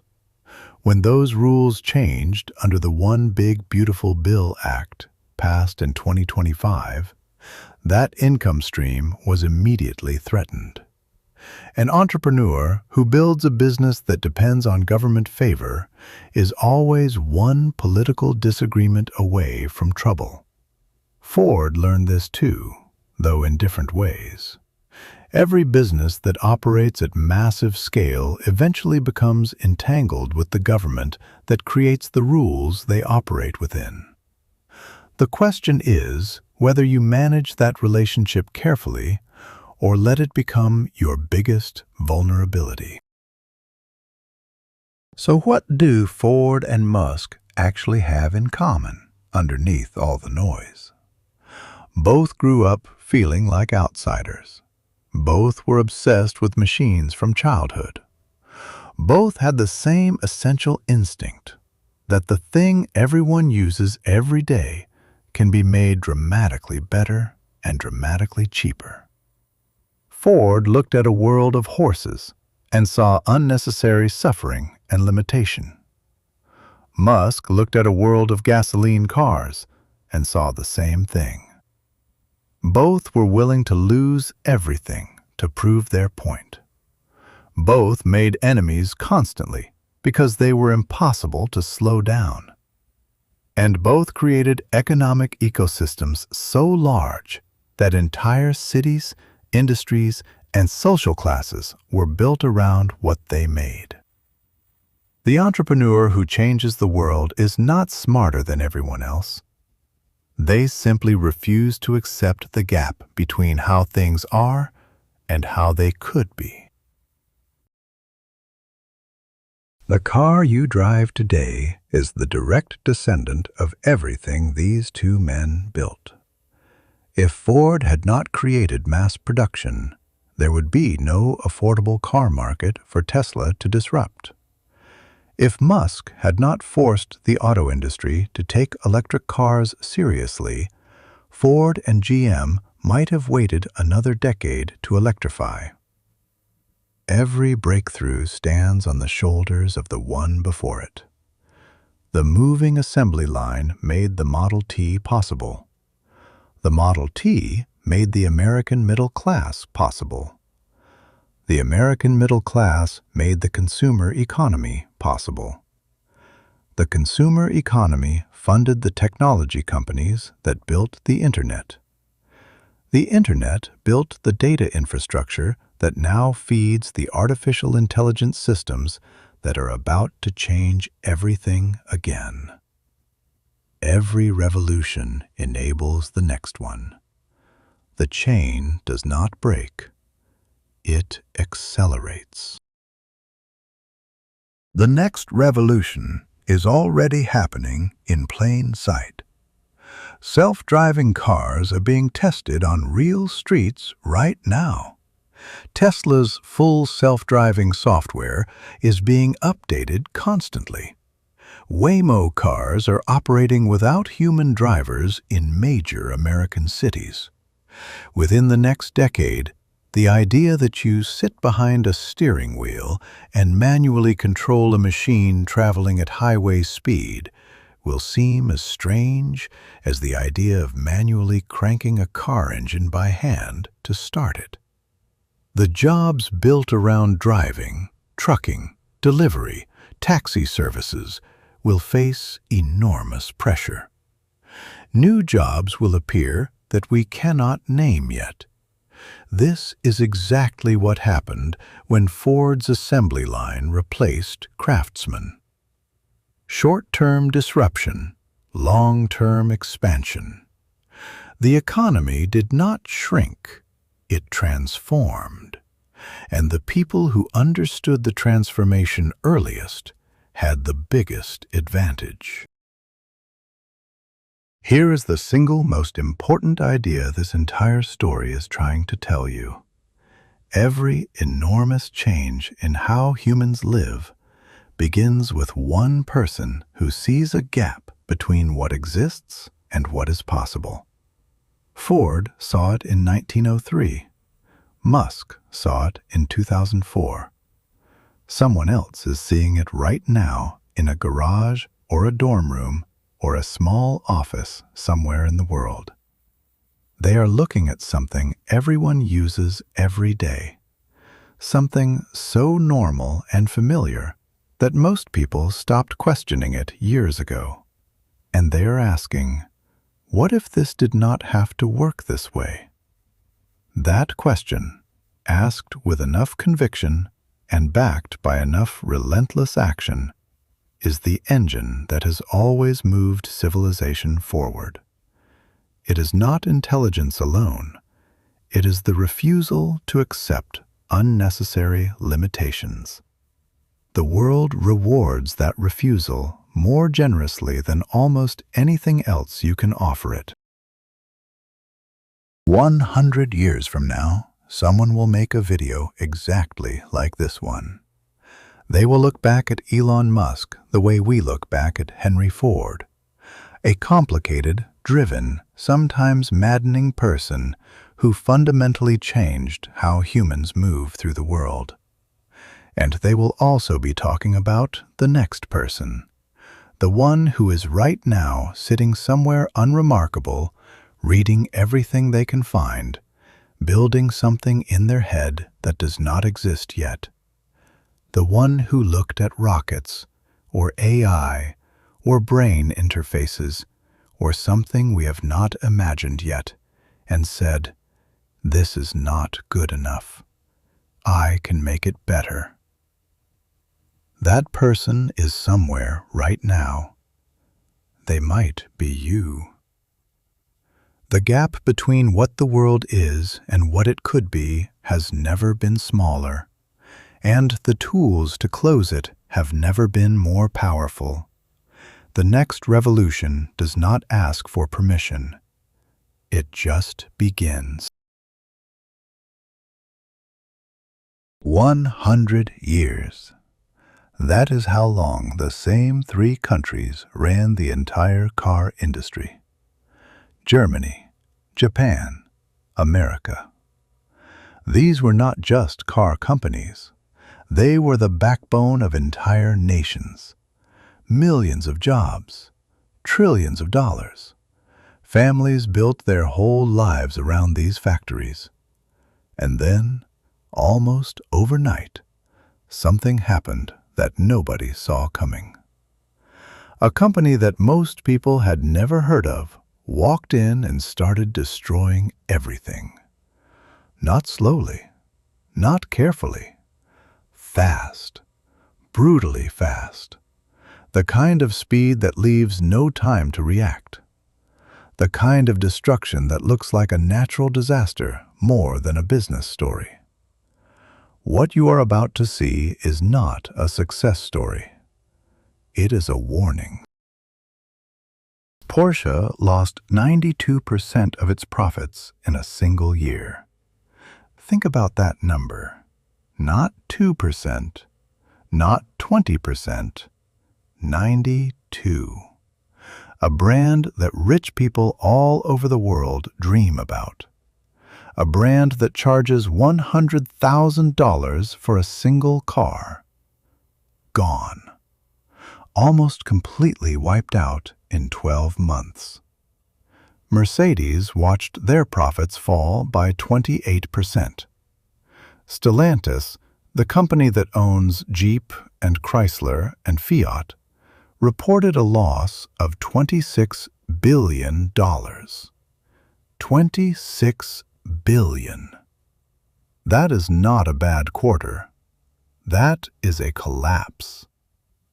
Volkswagen, a company so important to Germany that politicians treat it like a national treasure, announced it would cut 15,000 jobs inside Germany, the home country. Something is very, very wrong. The company doing this damage was, until very recently, completely unknown outside of China. In 2003, it was just a small battery factory, not a car company, a battery factory. The man who built it, Wang Chuanfu, told everyone that batteries would replace engines one day. People laughed at him.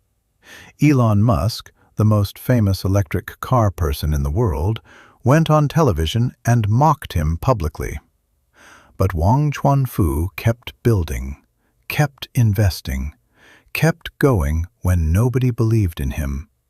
And now his company, BYD, is doing something that has not happened in over a century. It is rewriting the rules of one of the most powerful industries on the planet. And the people being destroyed by it did not see it coming until it was already too late. To understand why BYD is winning, you have to understand how traditional car companies are built. They do not make everything themselves. They buy parts from hundreds of different suppliers, brakes from one company, screens from another, chips from factories in Taiwan or South Korea. This system worked fine for decades, but it also means that every time a supplier has a problem, the car company has a problem. In 2021, the world ran out of computer chips. Factories everywhere shut down. Ford, Toyota, GM.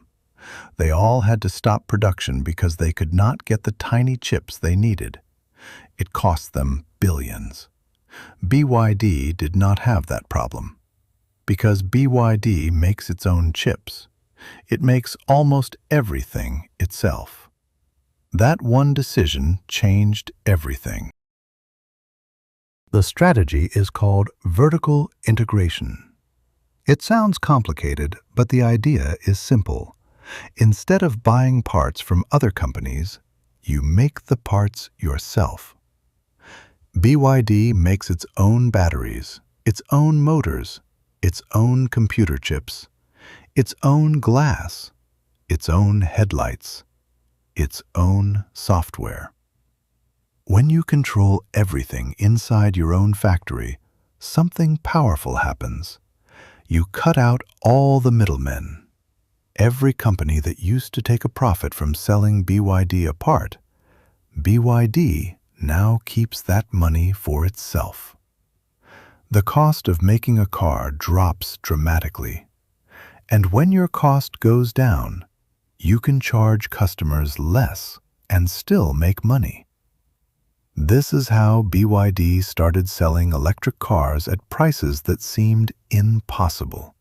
Prices that European and Japanese companies simply could not match. Not even close. The battery is the most important part. BYD understood this before anyone else did. They did not just make batteries, they invented a completely new kind of battery called the blade battery. It uses a chemistry called LFP, which stands for lithium iron phosphate. This type of battery is cheaper to make than the batteries Tesla and other companies use. It is also safer. It does not catch fire as easily. And BYD made it so well that other car companies started buying it from them, including Tesla. Think about that. Tesla, the most famous electric car company in the world, buys batteries from BYD. The student became the teacher. The laughingstock became the supplier. And this battery technology locked BYD into a position of power that competitors could not easily break. While European companies were rushing to go fully electric, BYD made a very smart move. They noticed something important. Most people in the world do not live near charging stations. People in Thailand, people in Brazil, people in rural China, people in the Middle East. These customers want an electric car, but they are scared of running out of power with nowhere to charge. So BYD offered them something called a plug-in hybrid, half electric, half gasoline. You can charge it at home for short trips, but if you are driving somewhere far, the gasoline engine kicks in. No anxiety, no problem. This was not a compromise. This was a strategy.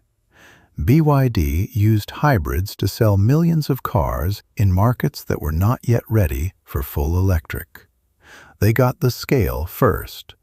Then they converted customers later. Thailand is a perfect example of what BYD does to a market. Japan spent 40 years building its car business in Thailand. Toyota, Honda, Mitsubishi. These brands were everywhere. Thai families trusted them. Thai mechanics knew how to fix them. The roads were full of Japanese cars. Then BYD arrived. Within 18 months, BYD captured 40% of the electric vehicle market in Thailand. 40% in 18 months. Mitsubishi closed its factory. Mazda cut production by 60%. Factories that employed thousands of Thai workers started shutting down or scaling back. This was not a gradual change. This was a shock, a strategic shock. Japan had taken decades to build that dominance. BYD took it apart in less time than it takes a child to finish primary school. Brazil told a similar story.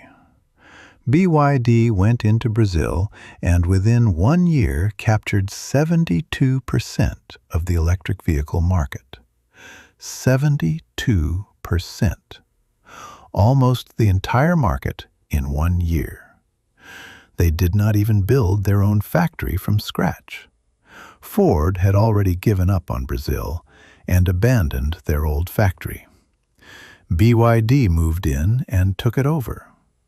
They hired local workers. They started building cars right there. This is part of what makes BYD so dangerous to compete against. They move fast. They adapt fast.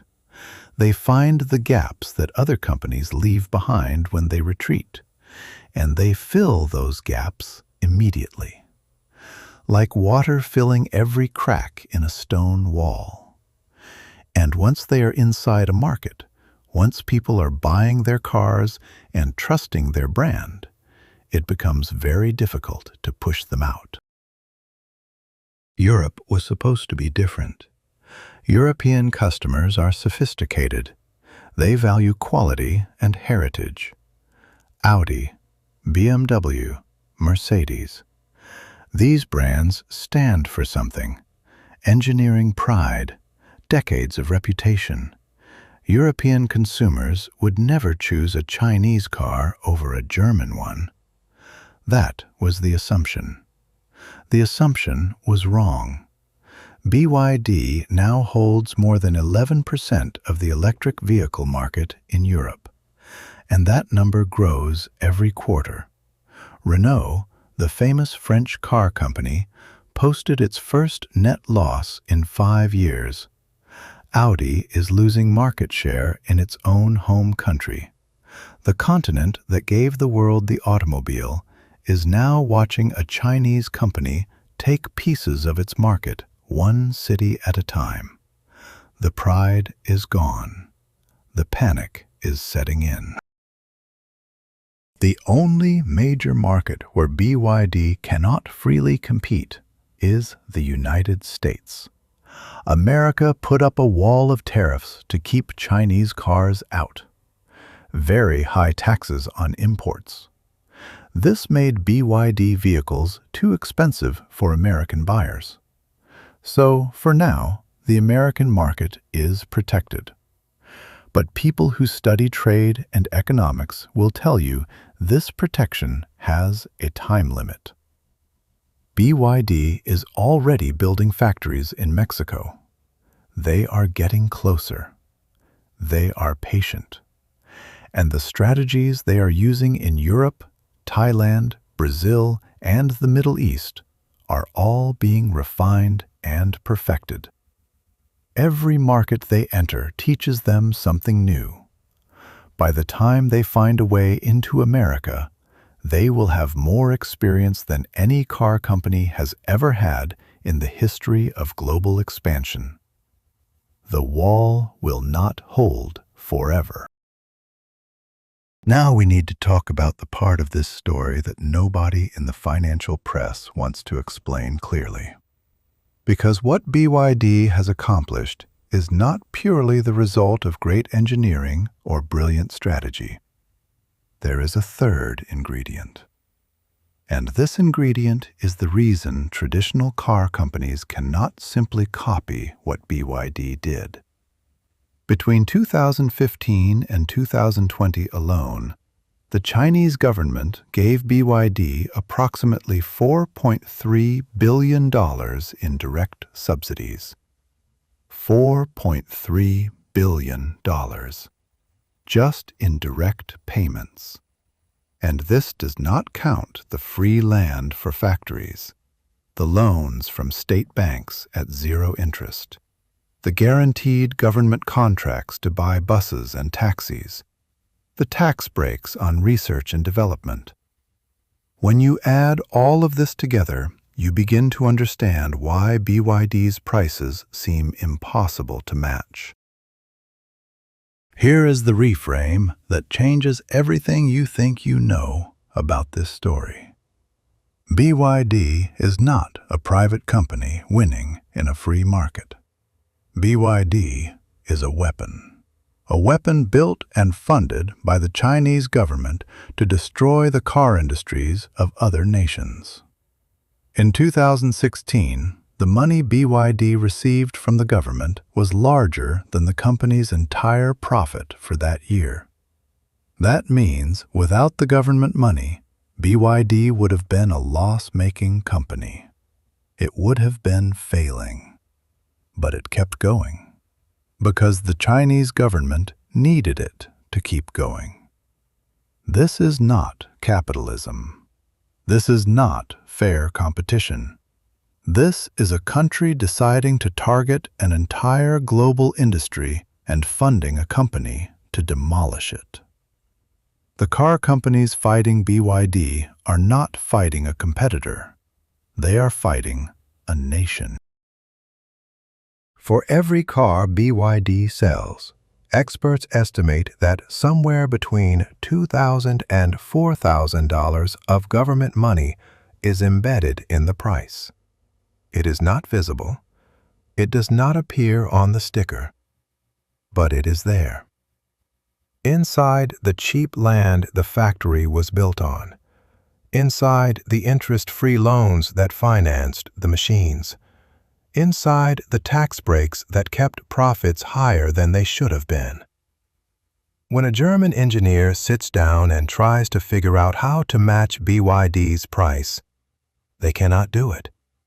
Not because they are bad engineers, not because they are inefficient, but because the German company is playing by the rules of business, while BYD is playing by the rules of national strategy. These are two completely different games. You cannot win at chess if your opponent is playing a different game entirely. The most dangerous part of this government strategy is timing. The Chinese government is now slowly reducing the subsidies. People might think that is good news. It is not. The subsidies are being reduced because the plan already worked. BYD has already taken over critical parts of the global supply chain. Their batteries are inside vehicles made by other companies. Their factories are operating in multiple continents. Their brand is established. Their customer base is loyal. The machine is already running on its own momentum. Removing the subsidies now is like removing the scaffolding from a building that has already been finished. The building stands on its own. The scaffolding was only ever needed during construction. The construction is done. The damage is done. China has a plan called Made in China 2025, and the car industry is just one chapter of it. The plan identifies specific industries where China wants to dominate the world: electric vehicles, artificial intelligence, semiconductors, aerospace, batteries, robotics. In every one of these industries, China is doing the same thing it did with BYD. Find the best domestic company, give it massive government support, help it undercut global competitors on price, wait for foreign companies to collapse or retreat, then control the supply chain for the entire world. The car industry is not the end of this story. It is the proof of concept, the test run that showed the strategy works. Other industries are next, and most of them are not ready. Now, here is the prediction that should keep business leaders awake at night. The industries named in China's 15th five-year plan are not random choices. They are the industries that every major economy depends on. Energy storage, computing, transportation, communication. If China achieves dominance in all of these at once, the economic power of Western nations and Japan would diminish in ways that have no historical comparison. We have never seen one country take strategic control of this many critical global supply chains simultaneously. The car industry felt like a local problem when it started. Now it is clearly something much larger. BYD is not the story. BYD is the first chapter. The full book has barely been opened yet, and what is inside it should concern every government on the planet. But now we need to slow down, because there is another side to this story. BYD looks powerful from the outside. The sales numbers look amazing. The global expansion looks unstoppable. But underneath that shiny surface, independent financial investigators have found something that looks deeply troubling. Something that reminds experts of another Chinese company you may have heard of, Evergrande. The property giant that collapsed in 2021 and sent shockwaves through the entire Chinese economy. The patterns are similar. The warning signs are the same. And if BYD has the same problems that Evergrande had, then the most dramatic part of this story has not even happened yet. A Hong Kong research firm called GMT Research has done a deep investigation into BYD's actual financial situation. What they found is alarming. The official debt number that BYD reports publicly is approximately 42 billion yuan. But GMT Research estimates the real debt is closer to 323 billion yuan. That is 8 times larger than the official number. 8 times. If this is true, it means BYD's balance sheet is a fiction. It means the company's real financial health is completely hidden from outside investors. It means the profits being celebrated in headlines are not telling the whole story. This is called off-balance sheet debt, and it is exactly the kind of financial trick that brought Evergrande down when investors finally discovered the truth. The most visible sign of financial stress inside BYD is how they treat their suppliers. Normal manufacturing companies pay their suppliers within 50 to 60 days. That is the standard. That is what the industry considers healthy and professional. BYD pays its suppliers in 275 days. That is 9 months, almost a full year. Think about what this means for a small supplier that depends on BYD. They deliver parts to BYD today. They will not receive payment until next September. Meanwhile, they have to pay their own workers. They have to buy their own materials. They have to keep their own lights on. So these suppliers go to banks and borrow money to survive while they wait. They are essentially giving BYD a 9-month interest-free loan. BYD is using their suppliers as a bank, and it is not paying any interest. This system works as long as BYD keeps growing. As long as suppliers believe BYD will eventually pay them, they keep delivering parts. They keep accepting the 9-month wait. But what happens if BYD's sales slow down? What happens if the growth story stops? Suddenly, those suppliers start to worry. And if enough suppliers start demanding faster payment, or if they simply cannot afford to keep waiting, the whole supply chain can break. When the supply chain breaks, production stops. When production stops, sales stop. When sales stop, the debt that was hidden under the surface becomes very visible. This is exactly what happened with Evergrande. The machine kept spinning as long as new money kept coming in. The moment the new money slowed, everything fell apart almost instantly. The question is whether BYD is closer to that moment than anyone realizes.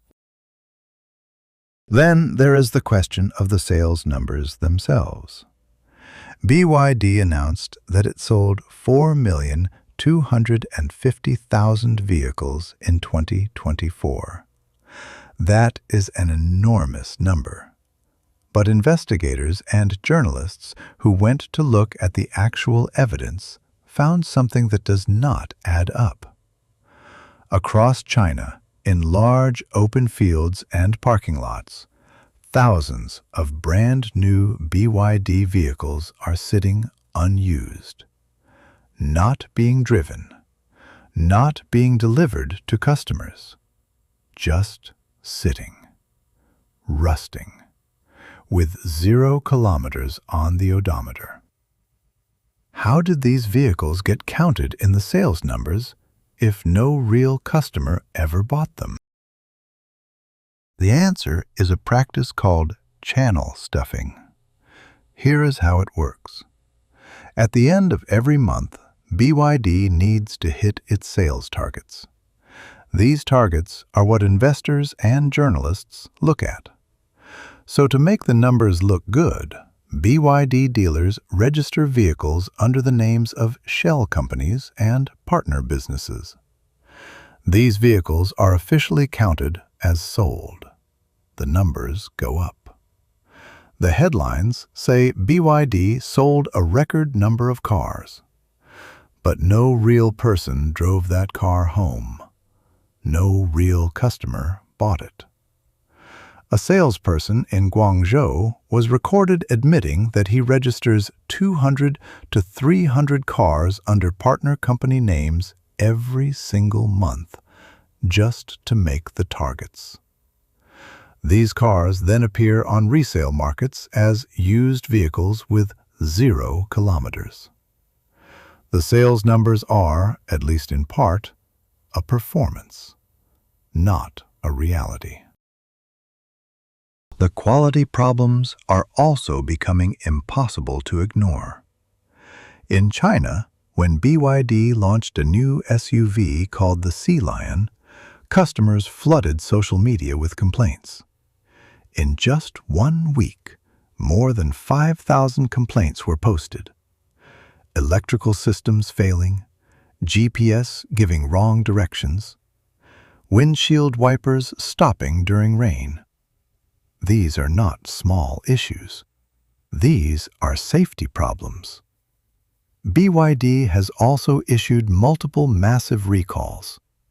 In September 2024, approximately 97,000 vehicles were recalled because of a defect in the steering column that could cause electrical shorts and fire.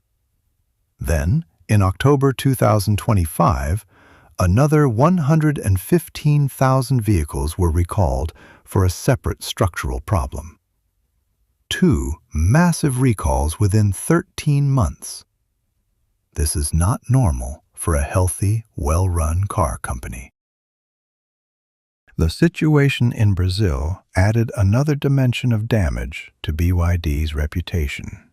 When BYD was building its new factory in the state of Bahia, Brazilian labor authorities discovered conditions inside the construction site that they described as similar to modern slavery.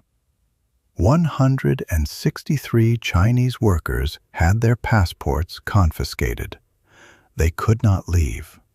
They were working 14-hour days with no breaks allowed, no freedom of movement. The Brazilian government launched legal proceedings against BYD. The story made international news and reached the office of Brazil's president. This is not the image of a clean, responsible, modern company building a green future. This is the image of a company that will do anything and sacrifice anyone to move faster and keep costs low. And the world noticed. When you add it all together, the picture changes dramatically. The official story says BYD is a miracle, a scrappy Chinese startup that out-innovated the best car companies in the world through sheer brilliance. But the real story is more complicated. Government money worth billions every year. Debt that may be 8 times larger than officially stated. Suppliers being treated as forced lenders. Sales numbers inflated by empty registrations. Quality problems resulting in hundreds of thousands of recalls. Workers in foreign countries subjected to conditions that were deemed illegal. This is not the story of a company that earned its place through fair competition. This is the story of a system built on leverage, deception, and the willingness to pay costs that should never have been acceptable. So, what happens next? In 2025, BYD's net profit fell by 19%. This is the first meaningful reversal after years of explosive growth. In January 2026, global sales fell by 41% compared to the same month the previous year. 41% in 1 month. Domestic Chinese competitors like Geely are now fighting back hard. The market is getting crowded. The prices that BYD could charge are being pushed lower and lower by rivals. Meanwhile, the hidden debts, the supplier pressure, the quality problems, and the retreating government subsidies are all hitting at the same time. Each one of these problems alone would be manageable. All of them together at the same time is a very different situation. The scaffolding is gone. The building is being tested for the first time without any support. The traditional car companies watching all of this have a choice to make. Some of them are still hoping that BYD will collapse on its own. They are waiting for the Evergrande moment. But waiting is not a strategy. Because even if BYD does collapse, the damage is already done. The factories in Brazil are built. The market share in Thailand is captured. The supply chains are disrupted. The pricing expectations of customers have been permanently reset. People who bought a BYD for $20,000 are not going to go back and pay $40,000 for a European equivalent. The new normal is the new normal. And the companies that refuse to accept this new reality and adapt to it will not survive long enough to see whatever happens to BYD. The experts who study this situation say there are 3 things that every business leader and every government needs to understand right now. First, you cannot compete with a nation using only the tools of a company. When a government is subsidizing your competitor to the tune of billions of dollars, you need your own government in the conversation. This is no longer purely a business problem. Second, do not trust the published numbers. The sales figures, the debt figures, the profit figures from BYD have all been called into serious question by independent investigators. Any strategy built on these numbers is built on sand. Third, the labor and quality problems are not just moral issues, they are business vulnerabilities. In a world where customers and regulators are paying attention, companies that cut corners on safety and human rights carry enormous hidden risk. Here is what this all comes down to. BYD changed the car industry forever. That is already done. It cannot be undone. But the question of whether BYD itself survives the next decade is completely open. The same speed that made it powerful also created instability that is only now becoming visible. And the Chinese government strategy that launched BYD is already being applied to the next set of industries: semiconductors, artificial intelligence, robotics. The car story is over. The next war has already started. The companies and governments that understand what actually happened with BYD, not the headline version, but the real version, are the ones that have any chance of being ready for what is coming.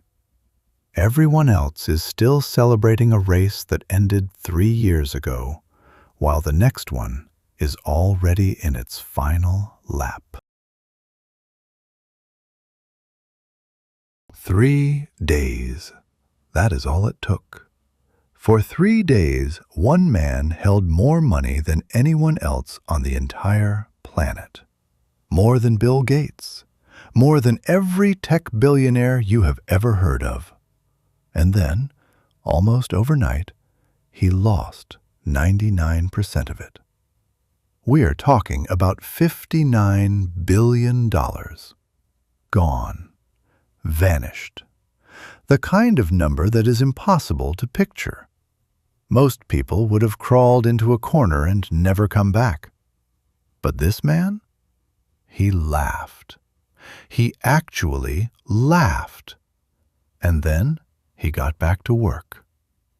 His name is Masayoshi Son, and his story is unlike anything you have ever heard.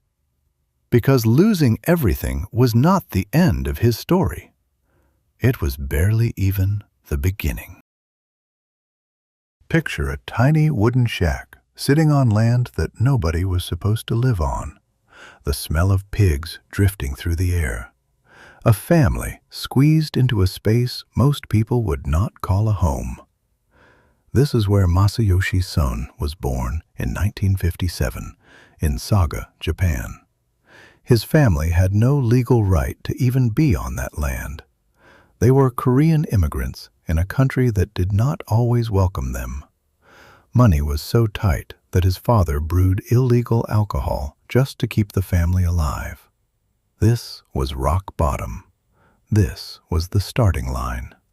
And from this place, from this nothing, a boy began to dream dreams so enormous that the whole world would eventually have to pay attention. Every empire starts somewhere. This one started in a pig pen. The boy grew up fast. He had to. Every single day brought a new reminder that the world saw him as less than. Walking to school, other children threw stones at him, not because of anything he did, simply because of who he was, where he came from. His family used a Japanese surname to hide their Korean roots just to survive. But young Masayoshi was burning inside, not with shame, with fury, with hunger, with something that would later become the engine of one of the greatest business empires on earth. Because here is the thing about being told you do not belong. Some people believe it, and some people decide to prove the whole world wrong on the most spectacular scale imaginable. Masayoshi Son chose the second path, and he never looked back. At 16 years old, most teenagers are thinking about friends, music, maybe what to eat for lunch. Masayoshi Son was thinking about changing history. He had just read a book by Den Fujita, the man who brought McDonald's to Japan, and something clicked inside him like a switch being flipped. He knew with absolute certainty that computers were going to change everything. Not someday, soon. So he did something almost nobody his age would dare to do. He dropped out of high school. He boarded a plane. Alone. No family, no map, no safety net. He flew to California with one single goal in mind: to learn, to prepare, to position himself at the exact center of the greatest technological revolution the world had ever seen. 16 years old, alone, and completely unafraid. America was overwhelming. The language, the culture, the pace of everything. But Sun attacked it the way he attacked every challenge in his life, head on, with total obsession. He completed 3 years of high school work in 3 weeks, not months, weeks. He ate textbooks for breakfast. He studied in the bath. He carried books to the dinner table. The people around him thought he was strange, maybe a little crazy. He did not care even slightly. He got into the University of California, Berkeley, one of the most respected universities in the world. And while other students were enjoying campus life, Sun was already running calculations in his head. Not about grades, about opportunity, about where the next wave was coming from, and how to be standing on the beach before anyone else even felt the water rise. Here is where the story takes its first wild turn. Sun did not just study at Berkeley. He invented something. As a student, with almost no money, he looked at the world around him and asked a simple question: what already exists that nobody has put together yet? He saw dictionaries. He saw computers. He saw voice technology. 3 separate things. And he combined them. He built an electronic translator with a voice, a machine that could speak words out loud. It sounds ordinary now. In the late 1970s, it was science fiction made real. He took this invention to Sharp Corporation, one of Japan's biggest electronics companies, and they bought it for $1.7 million. A college student, $1.7 million. That single moment was the blueprint for everything that came after. Back in Japan in 1981, armed with his invention money and a mind that never stopped moving, Sun started a company. He called it SoftBank. The name was a statement of intent. A bank, not for money, but for information, for software, for the ideas that were about to remake the world. On his very first day, he stood on a fruit crate in an empty warehouse. He had hired exactly 2 part-time workers, and he gave them a speech. He told them that one day this company would be worth billions, that they were going to reshape an entire industry. His 2 employees thought he had lost his mind. One of them quit the next day. But Sun kept going, because the vision in his head was so clear, so vivid, so real to him, that the opinions of others simply did not register. The idea was simple but powerful. Personal computers were beginning to appear, and computers without software are just expensive paperweights. Sun decided to become the middleman between the companies making software and the shops selling it. He was not writing the software. He was not building the computers. He was building the bridge between them. The information highway before the internet existed, and it worked. SoftBank grew fast, then faster. Sun added computer magazines to the business, creating publications that taught ordinary Japanese people about this strange new world of personal computing. He was not just selling products, he was building an audience.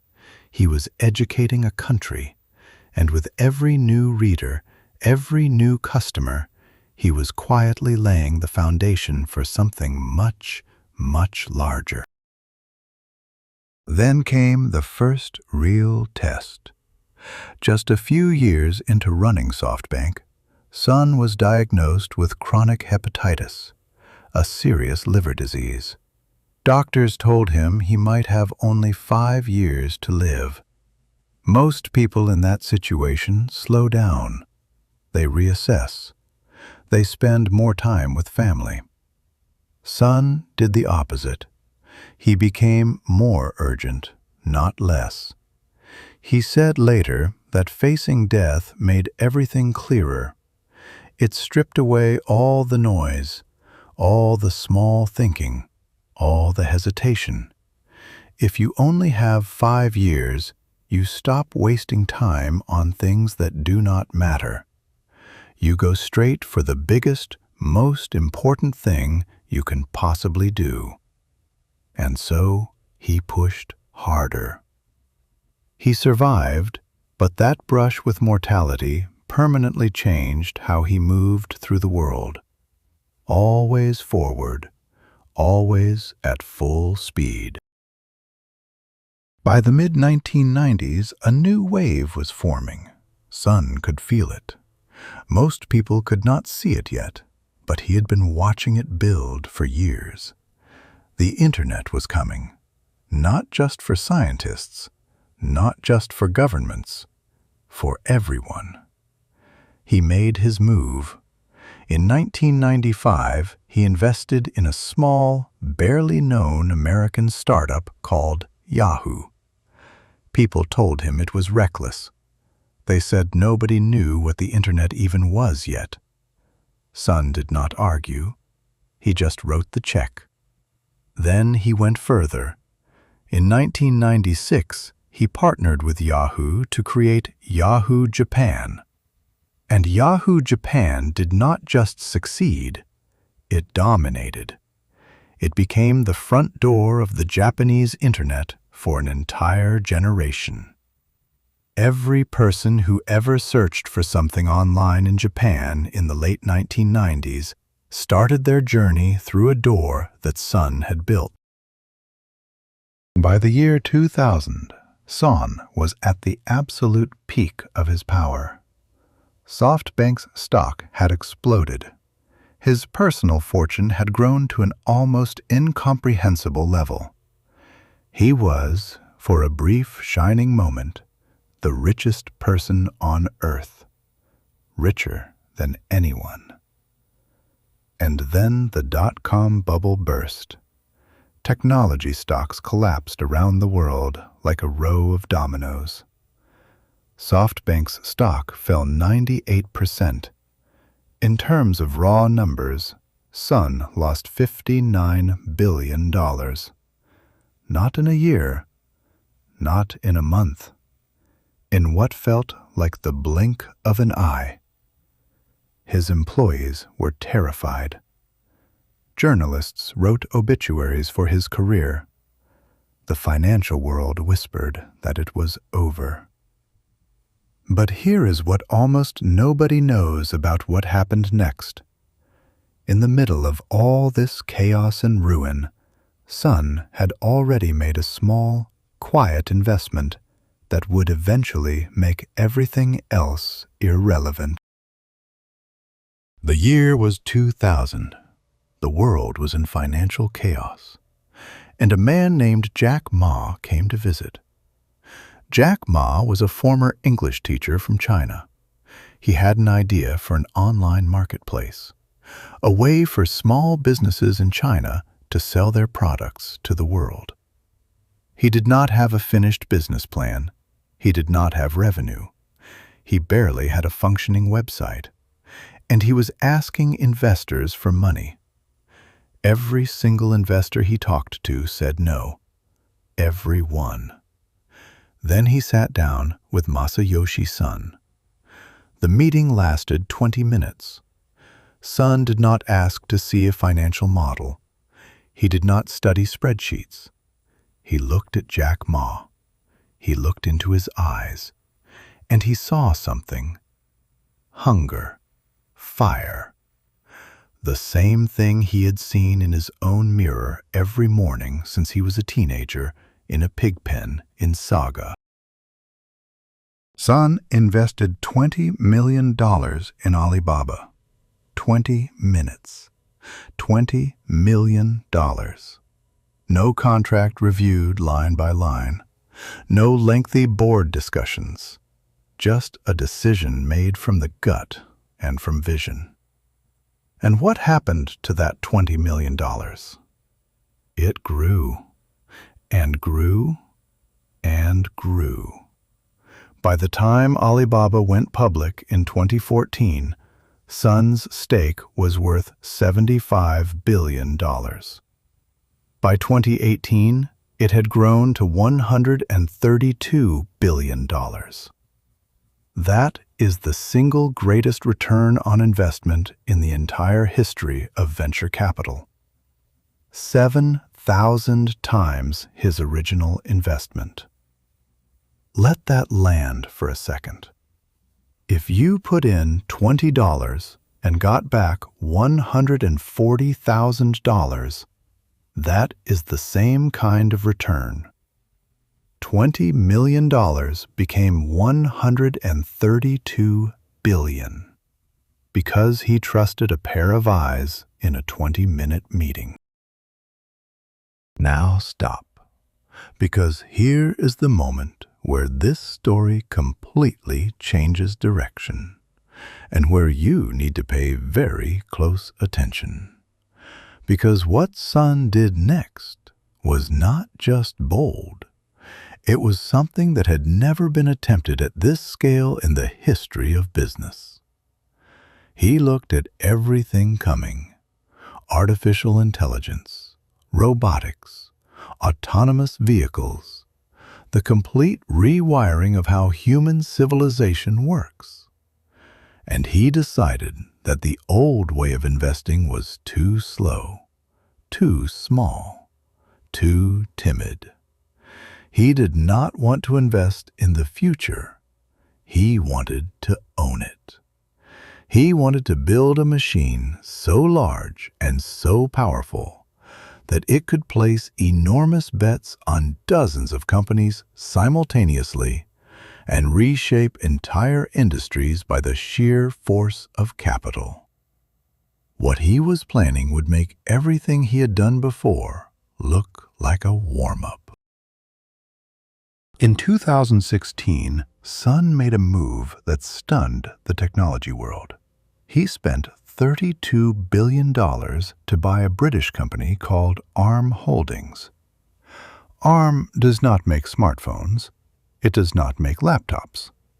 It designs the blueprint, the core architecture for the chips inside almost every single electronic device on Earth.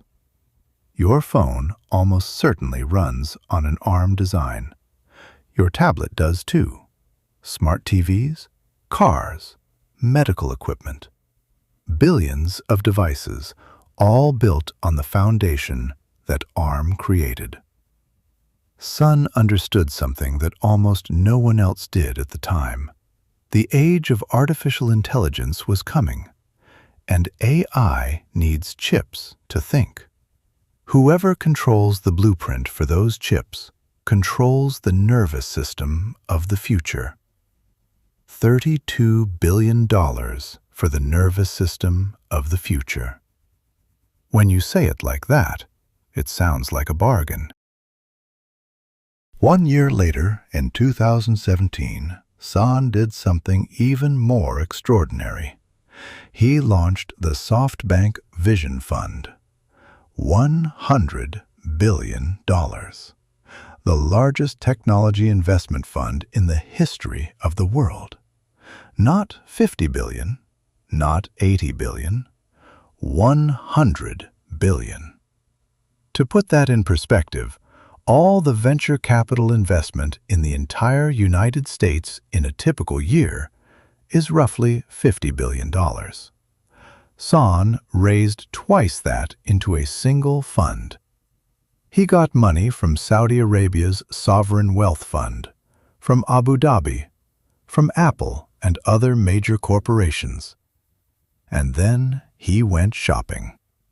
He poured money into Uber, Grab, WeWork, Slack, DoorDash, and dozens more. He was not just picking winners. He was trying to flood entire industries with so much capital that his companies could not lose. That was the theory. Reality, as always, had other plans. Here is the hard part. The part that the headlines loved. The Vision Fund did not only produce winners. WeWork was supposed to be a technology company that rented office space. Sun believed so deeply in its founder, Adam Neumann, that he poured in billions of dollars. But when WeWork tried to go public, investors looked at the numbers and recoiled. The company was burning cash at a terrifying rate. The valuation Sun had assigned it turned out to be fantasy. WeWork collapsed. SoftBank lost billions. And Sun stood in front of cameras and called his own judgment embarrassing. That word, embarrassing. From a man who had stared down death, lost $59 billion once before, and kept going. It showed something important. Even the greatest vision in the world can be wrong. The question is never whether you will fail. It is what you do the morning after. But let us go back to the moment that might be the most audacious single decision in the history of business. The year is 2005. The iPhone does not exist yet. Nobody outside Apple's most secret inner circle even knows it is being built. Sun travels to California to meet Steve Jobs. He brings with him a hand-drawn sketch, a rough drawing of an iPod with phone capabilities, a device that does not exist. He shows it to Steve Jobs, and Jobs looks at it and says, with characteristic bluntness, "Masa, do not show me your shitty drawing. I have my own." Sun does not flinch. He does not apologize. He leans forward and says, "Fine. Then when yours is finished, give me the rights to sell it in Japan." And Jobs, looking at this man's absolute nerve and certainty, smiles and shakes his hand. A handshake. No contract, just a handshake. To make that handshake mean something, Sun needed to own a mobile network in Japan. SoftBank did not have one, so he bought one. In 2006, he acquired Vodafone's Japanese operation for $17 billion. $17 billion of debt. The financial community called it reckless, suicidal, the kind of move that ends careers. Vodafone Japan was struggling. Its network was weak. Its customer numbers were falling. Nobody in their right mind, the analysts said, would pay this much for a sinking ship. But Sun was not buying a sinking ship. He was buying a launch pad. He was buying the infrastructure to deliver the most important consumer device in history to the most technology-hungry market in Asia.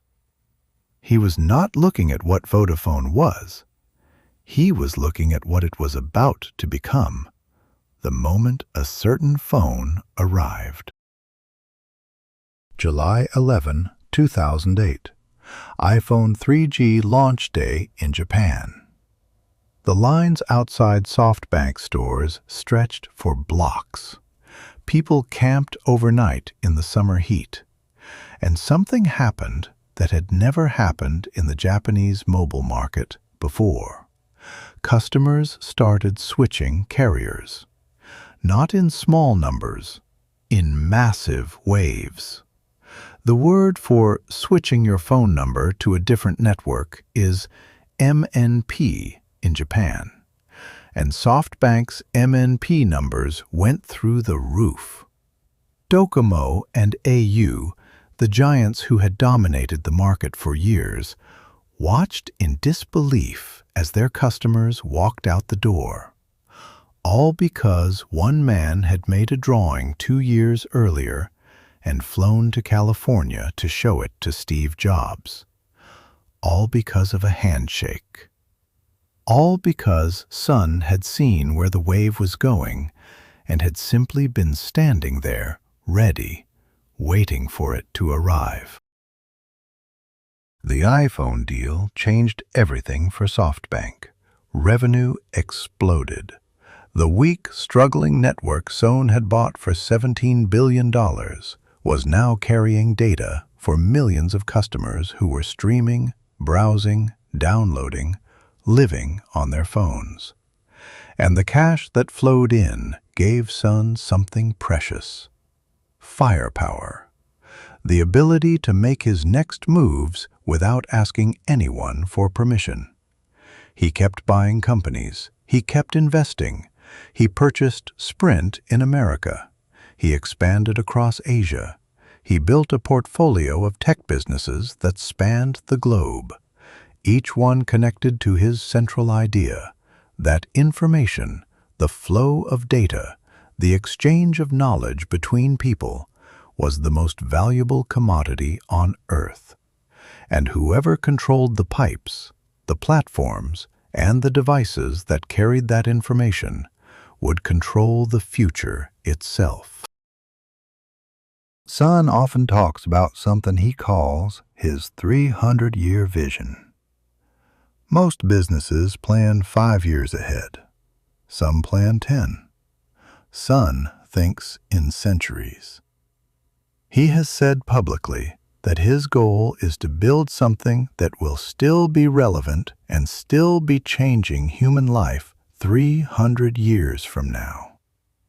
That might sound like ego, like someone who has simply grown too big to be modest.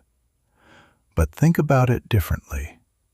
When you have a 300-year time horizon, short-term losses stop being catastrophic. A $59 billion wipeout is just a data point. A failed investment is just a lesson.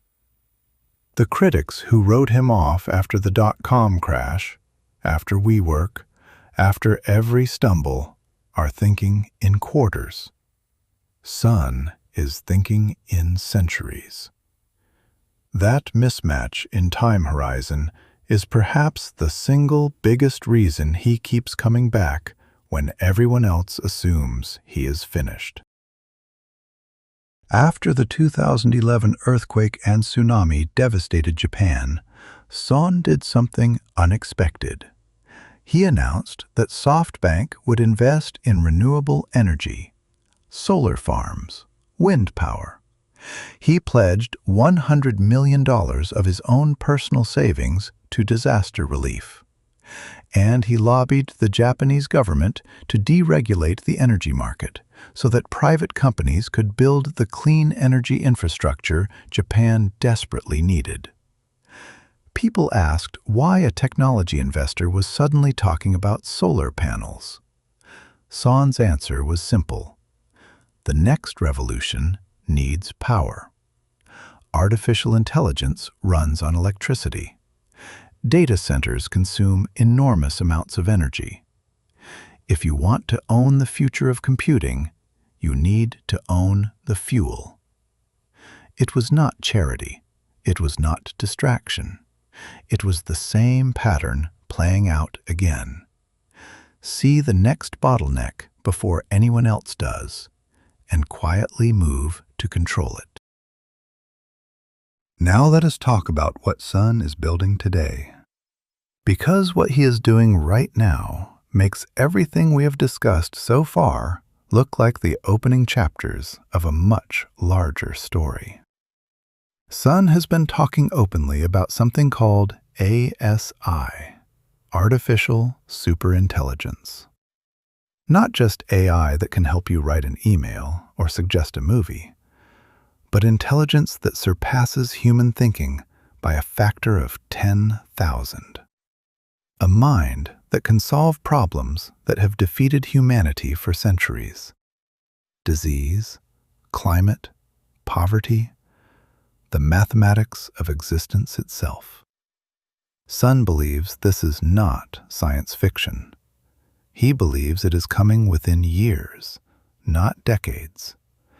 And he has positioned every major asset he controls, ARM, the Vision Fund, his partnerships, his relationships, to be at the center of that moment when it arrives.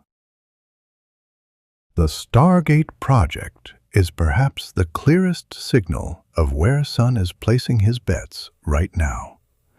Together with OpenAI, Oracle, and investment partners from the Middle East, Sun is working to build a network of data centers and power infrastructure across the United States. The kind of physical infrastructure that artificial intelligence needs to actually run at the scale he is imagining. This is not a software play. This is not an app. This is concrete and steel and electricity and cooling systems built at a scale that most people cannot even picture. It is, in Sun's own framework, exactly what Vodafone Japan was to the iPhone. It is the infrastructure layer, the pipes, the foundation. And if his theory about ASI is correct, whoever owns this infrastructure will be in a position of extraordinary power in the decade ahead. ARM Holdings went public again in 2023, and the market's reaction told a very clear story. Investors did not price ARM as a boring semiconductor company. They priced it as the foundation of the AI age. The company's value soared in ways that shocked even bullish analysts.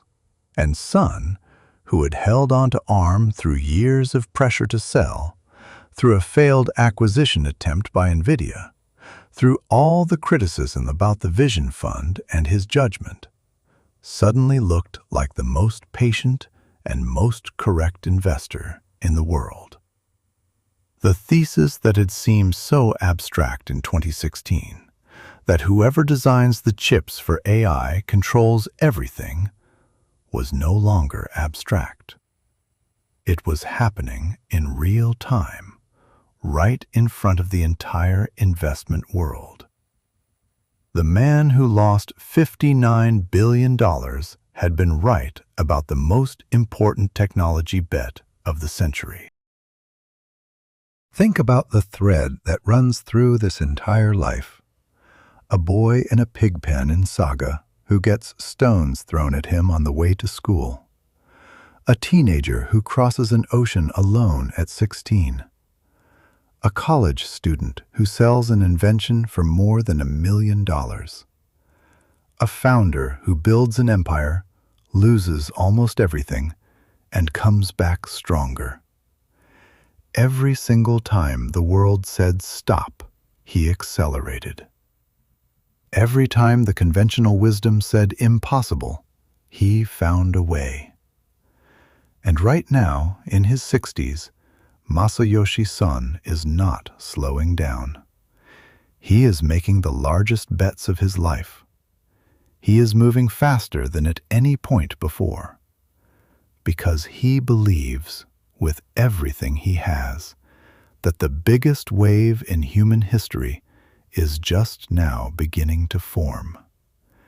And he intends to be standing exactly where it breaks. Here is the question this story forces you to ask. What is the thing that you see right now that nobody else around you seems to be taking seriously? What is the wave that is still below the horizon that you can feel in the water beneath your feet, but that most people have not noticed yet. Sun's lesson is not that you need billions of dollars to matter. His lesson is about timing, about the willingness to commit before the evidence is undeniable. By the time something is obvious, the opportunity is already gone. The people who got rich from the internet were not the ones who joined in 2001 after the newspapers confirmed it was real. They were the ones who believed in 1994 when it looked crazy. The ones who act before it is safe are the ones who change things. Sun has always been one of those people. SoftBank's market value surpassed Toyota's in 2025. Let that sink in. Toyota, one of the most recognizable manufacturing companies on Earth. A company that makes millions of physical vehicles every single year and has done so for generations. Overtaken by a company built on vision, on bets, on handshakes and hand-drawn sketches, and 20-minute meetings where a man looked at another man's eyes and saw fire.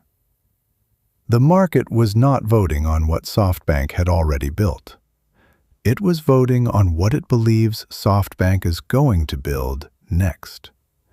It was saying, loud and clear, that the age of information and artificial intelligence now outweighs the age of physical manufacturing in terms of where the future of human value lies.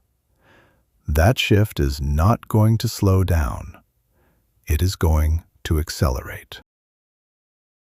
$59 billion lost, laughed off, got back up. A hand-drawn sketch on a napkin that unlocked a mobile revolution. $20 million that became $132 billion. A $32 billion bet on the blueprint of every AI chip on Earth. And right now, at this exact moment, Sun is engineering what he believes will be the most important infrastructure project in the history of human intelligence. He is not retiring. He is not coasting. He is running faster than ever because he believes the finish line he has been running toward his entire life is finally, actually, within sight. The age of artificial superintelligence. The moment machines think 10,000 times faster than any human mind. He has been preparing for this his entire life. And the wildest part? He might be right. One boy, one napkin, one moment that changed everything. In the year 2000, a man sat in a restaurant in Barcelona. He had just watched a 12-year-old kid play football. And this kid was different. This kid was something the world had never seen before. The man had no contract paper. He had no official document. He only had a paper napkin sitting on the table in front of him. So he picked it up. He wrote a promise on it. He signed it. And that tiny piece of paper became the most important document in the history of football. That boy on the napkin? Lionel Messi. And what happened next would shake the entire world. Before the trophies, before the records, before the private jets and the billion-dollar deals, there was a tiny street in Rosario, Argentina, a dusty, working-class neighborhood where nobody was famous, nobody was rich. Kids played football with whatever they could find. Old shoes, worn-out balls, broken dreams. This is where Lionel Messi was born in 1987. His father worked in a steel factory. His mother worked in a magnet factory. They were simple, hard-working people. Nobody in that neighborhood thought their son would one day become the greatest human being ever to kick a football. But something was already growing inside that small, quiet boy. Something nobody could explain. Something that would change the sport forever. Messi was 4 years old when he first touched a football at a local club called Grandoli. He was so small that the coaches looked at him and shook their heads. Too little, they said. Too young. Too fragile. They did not want to let him play. But there was one person who refused to accept that answer. His grandmother, Celia. She walked straight up to the coach and said something nobody expected. She said, "Use this boy. He will be the best in the world." The coach was shocked, but something in her eyes made him listen. He put the little boy on the field, and the moment Messi touched the ball, everyone went quiet. Because what they saw was not a 4-year-old kid playing football. What they saw was something else entirely. By the time Messi was 10 years old, he had scored close to 500 goals for his local club, Newell's Old Boys. 500 goals. As a child. The other kids could not catch him, could not stop him, could not understand what they were watching. He was short, he was light, he looked like a strong wind could blow him over. But once he had the ball at his feet, something happened. He became impossible to touch.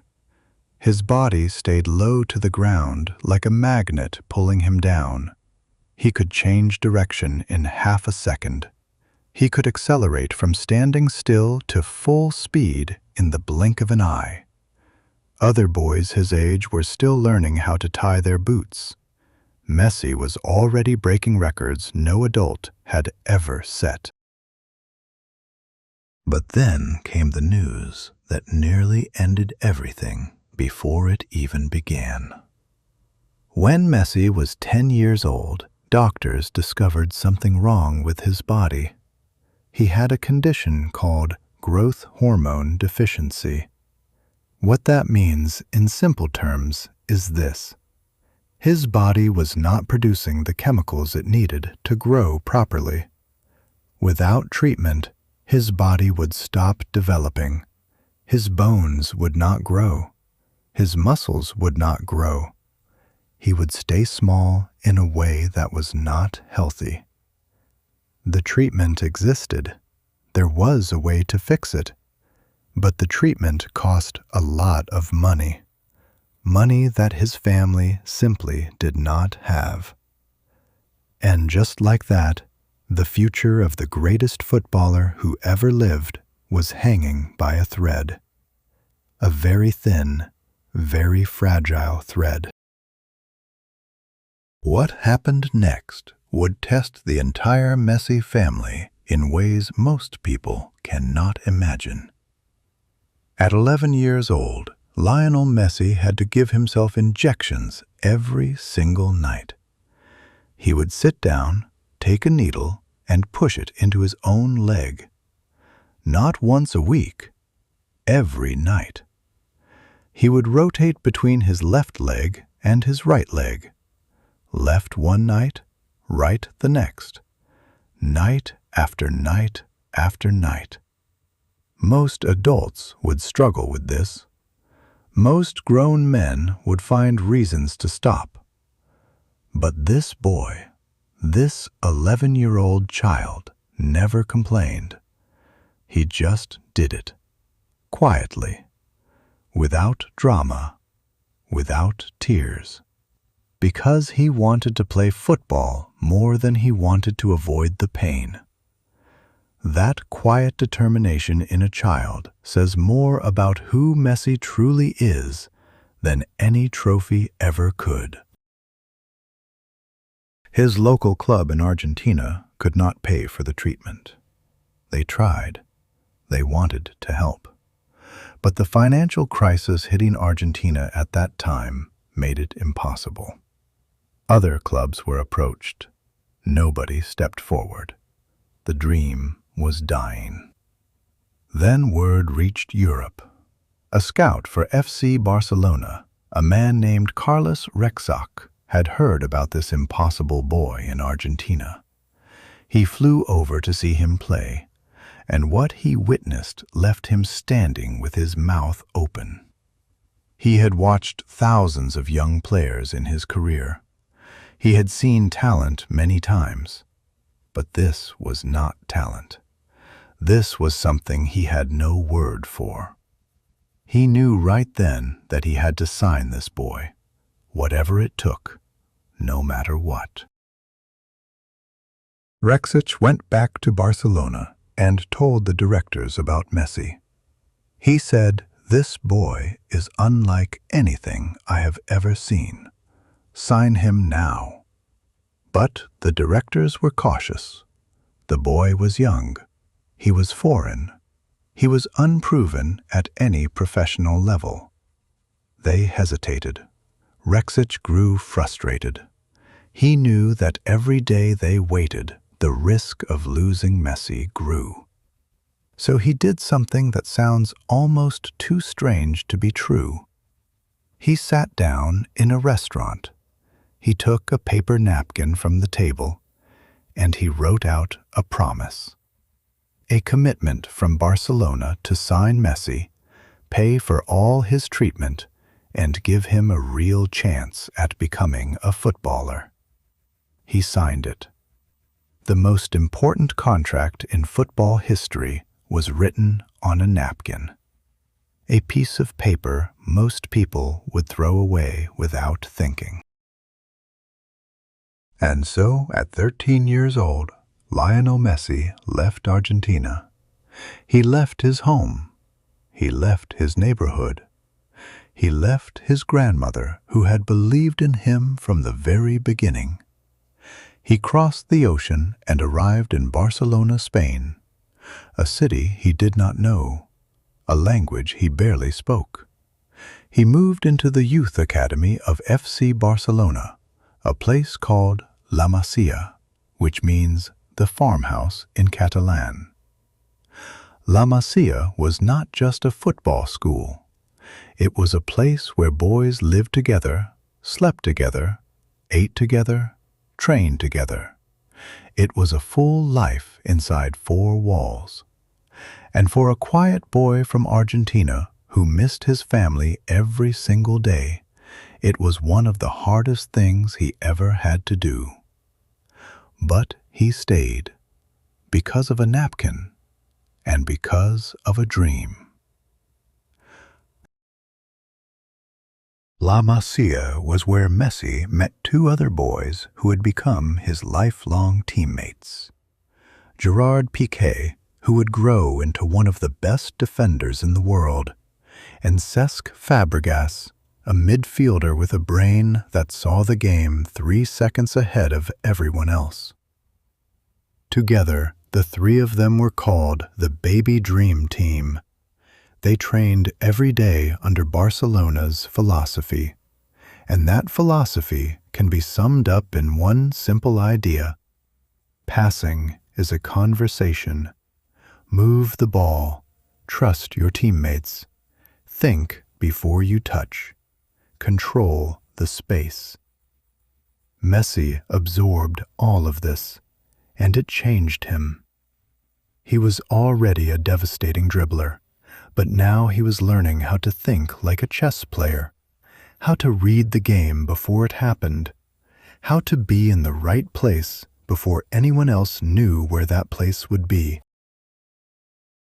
One story from this time tells you everything you need to know about who Messi was becoming. Barcelona's youth team was playing in a final. It was a huge game, and Messi showed up with a broken cheekbone, a fractured bone in his face. Doctors gave him a protective plastic mask to wear. The kind of mask that covers your face and protects the bone from further damage. Messi wore it for a while. Then, in the middle of the match, he pulled it off, threw it to the side. It was blocking his vision. It was getting in his way. He did not care about the pain. He did not care about the risk. He wanted to see the game properly. And within 10 minutes of removing that mask, he scored 2 goals. He won the final. That is Messi. Nothing stops him. Absolutely nothing.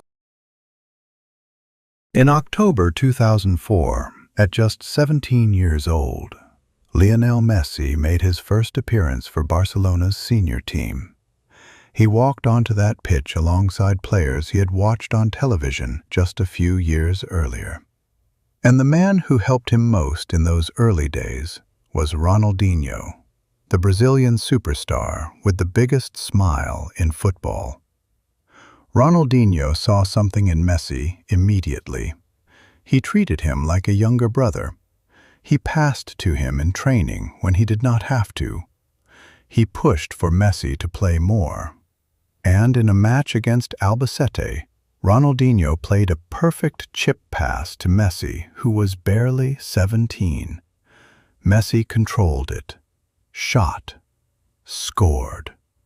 The referee disallowed it at first, thinking it was offside. Then it was given. Messi's first goal for Barcelona. The legend had officially begun. Here is something that almost nobody talks about, and it will completely change how you see Lionel Messi. People say Messi is a goal scorer, the best who ever lived. And yes, he has scored over 910 goals in his career. But here is the shocking part. He might actually be an even better creator of goals than he is a scorer of them. He has over 410 assists in his career. 410 times he gave the perfect pass so someone else could score. He broke the all-time assists record in the world in 2025. He passed a record set by a Hungarian legend named Ferenc Puskás. Think about that. The man who scored more goals than almost any human being in history also created more goals for other people than almost any human being in history. He is not just a goal machine. He is the game itself. Now let us talk about the Ballon d'Or. Because if you want to understand what Messi has achieved, you have to understand what this award actually means. Once a year, journalists and football experts from all over the world vote for the best footballer on the planet. They watch every game.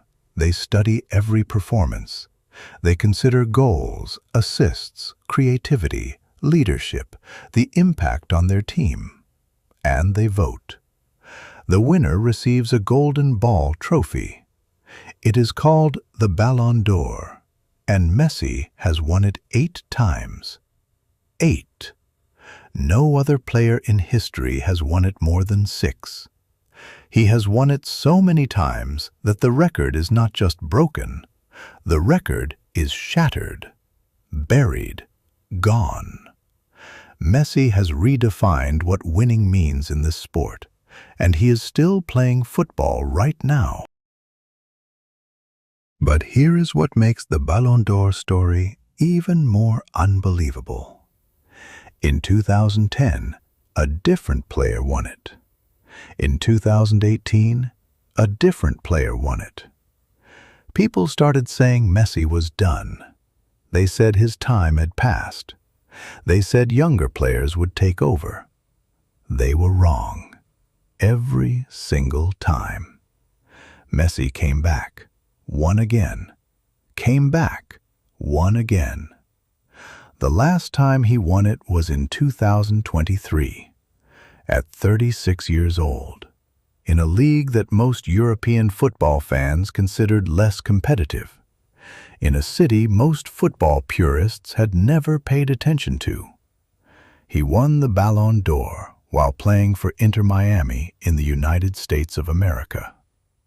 Nobody in the history of this award had done anything remotely close to that. He did not just win, he made history again at 36. And the Golden Shoe. This is a completely separate award from the Ballon d'Or. The Golden Shoe is given to the top goal scorer across all the professional football leagues in Europe. Pure numbers, pure goals, nothing else counts. You either scored the most or you did not. Messi has won this award 6 times. 6. More than any player in history. But the thing that makes this achievement almost impossible to explain is this. He won it while being a player who also created chances for others.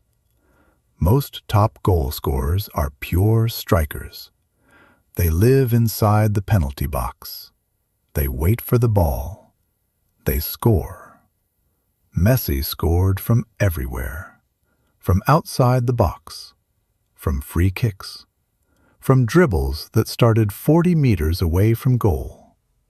And he still finished as the top scorer 6 times. 6 golden boots. 6 times the best in Europe.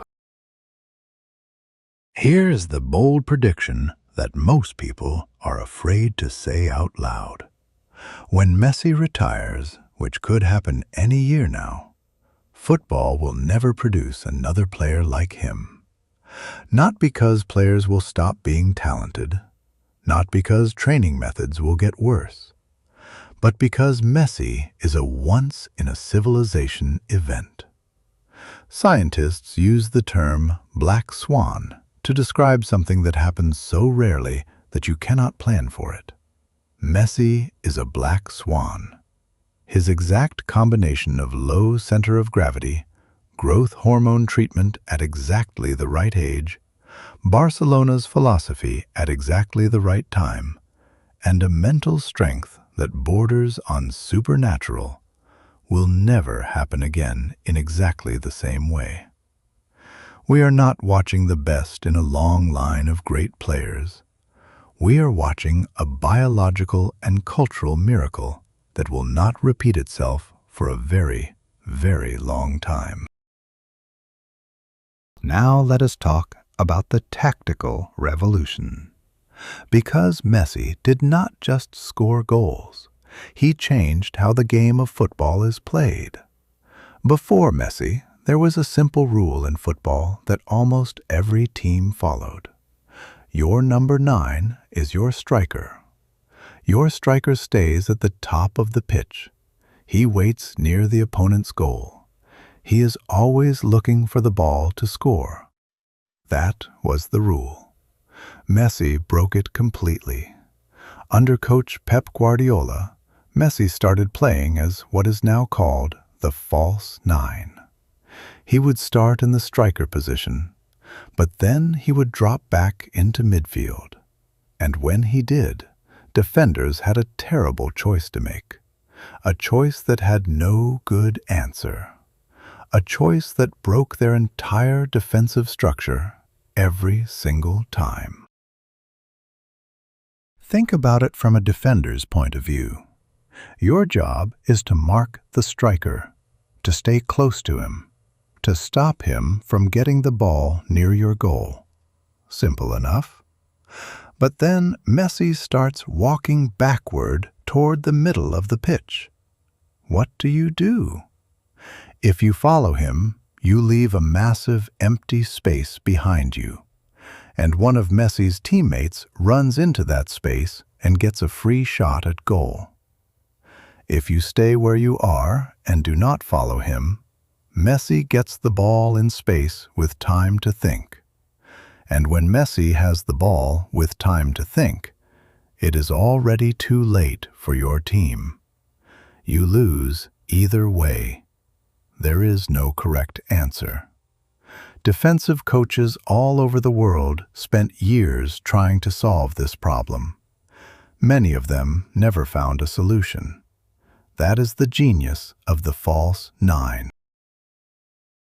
Then came the greatest attacking trio in the history of football.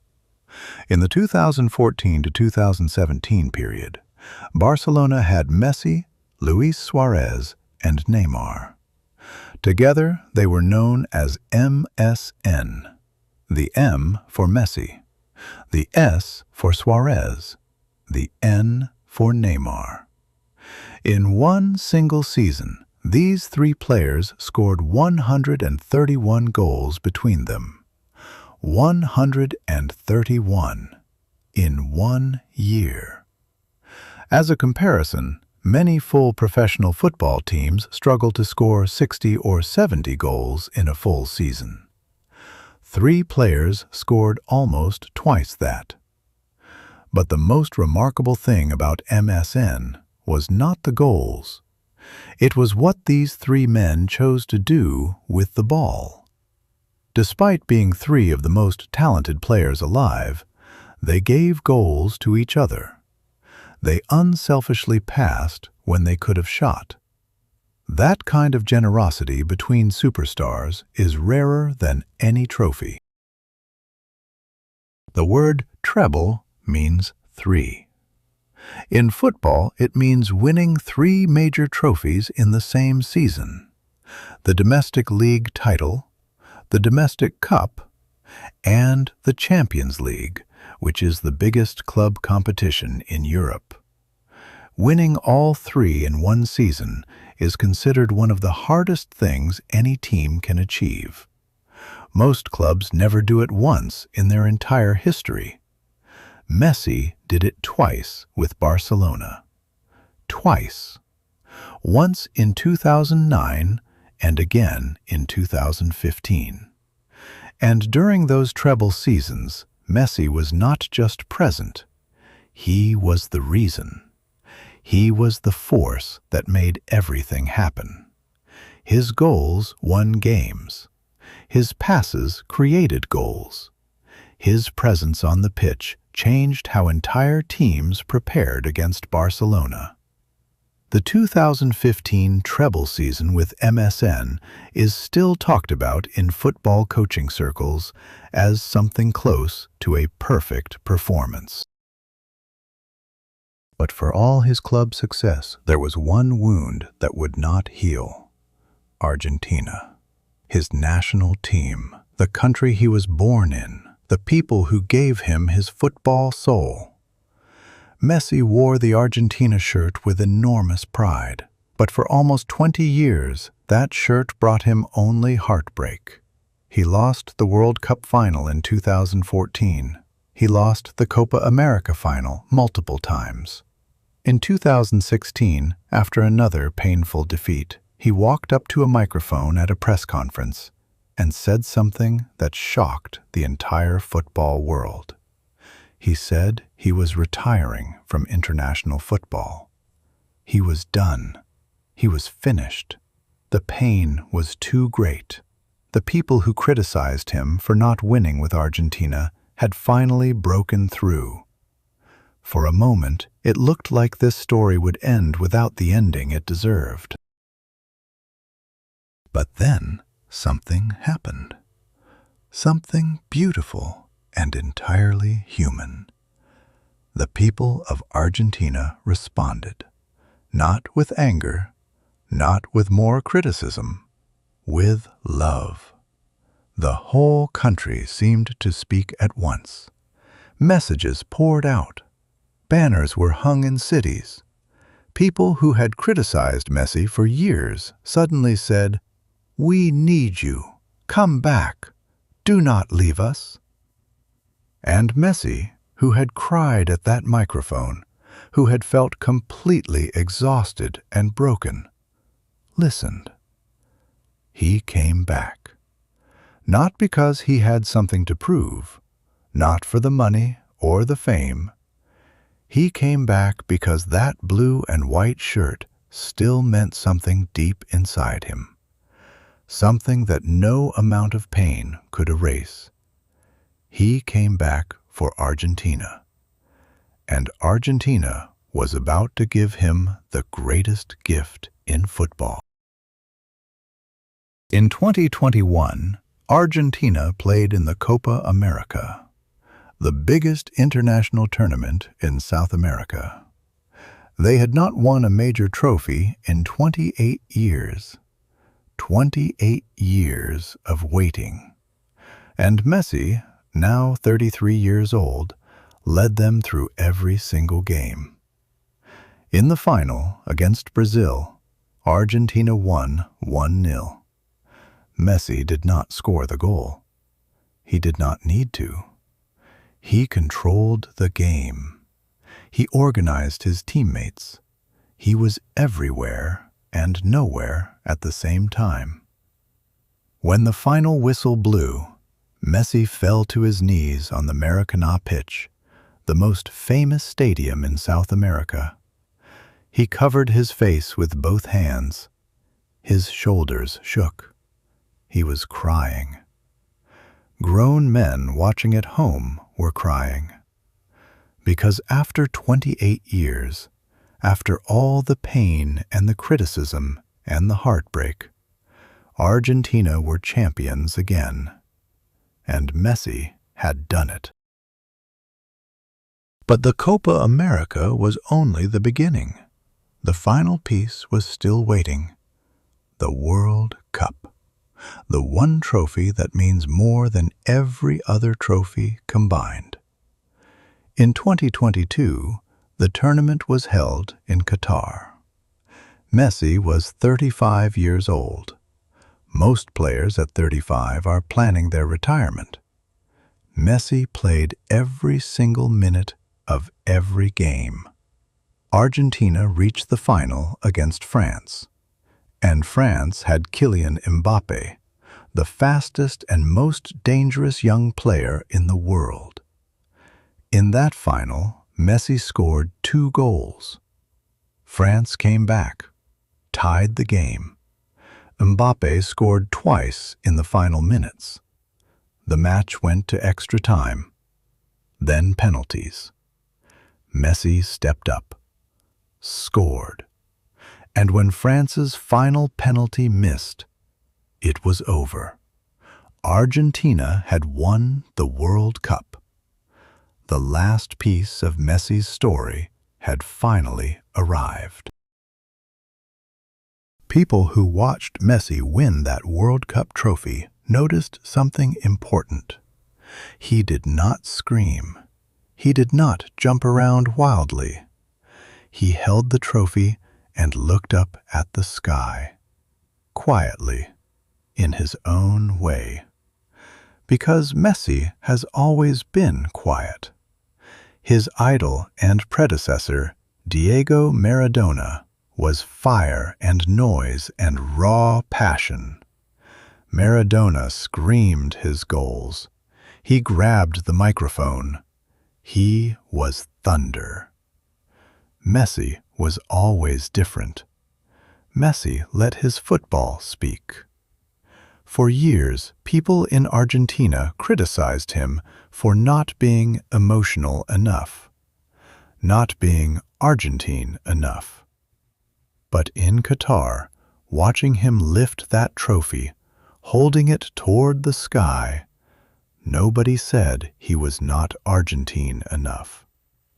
He was Argentina. Every single person in that country saw themselves in him. The quiet boy from Rosario had done what nobody else could do. In 2023, Messi made a decision that surprised everyone. He did not go to Saudi Arabia. He did not return to Barcelona. He moved to the United States of America to join Inter Miami in Major League Soccer. Inter Miami was at the bottom of the table. They were struggling. Their stadium was never full. Their team was not winning. Then Messi arrived, and everything changed. Within weeks of signing, every single ticket to every Inter-Miami game was sold out. Shirts with his name and number sold faster than any MLS shirt in history. The league's television partner, Apple TV, saw their subscription numbers jump dramatically. Cities that had never cared about football were suddenly filling bars to watch Inter-Miami play. One man changed an entire country's relationship with a sport. By himself. In weeks. Then, in 2025, Messi did something that nobody who doubted him could explain away. He led Inter-Miami to the MLS Cup, the championship of the entire league. The team that had been at the bottom when he arrived was now at the top. He won the league MVP award for the second year in a row. He won the Golden Boot as the top scorer with 29 goals and 19 assists. At 37 years old. 37. And just to make absolutely sure the world was paying attention, he also broke the all-time career assist record that year. Over 405 assists in a professional career, more than any footballer in history, more than Ronaldo, more than Pelé, more than Maradona, more than anyone who ever laced up a pair of boots and walked onto a football pitch. In 2025, the President of the United States gave Messi the Presidential Medal of Freedom. It is the highest honor that America can give to any person. Not just any athlete, any person. Scientists have received it, artists, leaders who changed the world. And Messi, a boy who was too small to play, a boy whose body needed medicine to grow, a boy who cried on a microphone because people told him he was not good enough. That same boy stood in the White House and received America's highest award. And the same year, the International Football Association ranked him as the greatest male footballer of all time across the entire history of the sport. Not just the best of his generation, the best of every generation. The best of everyone who ever played. The best who has ever lived. Right now, in 2026, while this video is playing, Lionel Messi is at the World Cup, at 38 years old, playing for Argentina. In the group stage match against Algeria, he scored a hat-trick, 3 goals, 1 game. At 38. His career total is over 910 goals. He has 46 team trophies, the most any footballer has ever won. His personal wealth is over $1 billion. And he is still playing, still scoring, still breaking records that everyone thought were permanent. The boy who needed a paper napkin to get his chance is still here, still doing things nobody thought were possible. There is no other story in sport like this one. There is no other human being on a football pitch like this one. And the game is still going. The story is still being written, right now.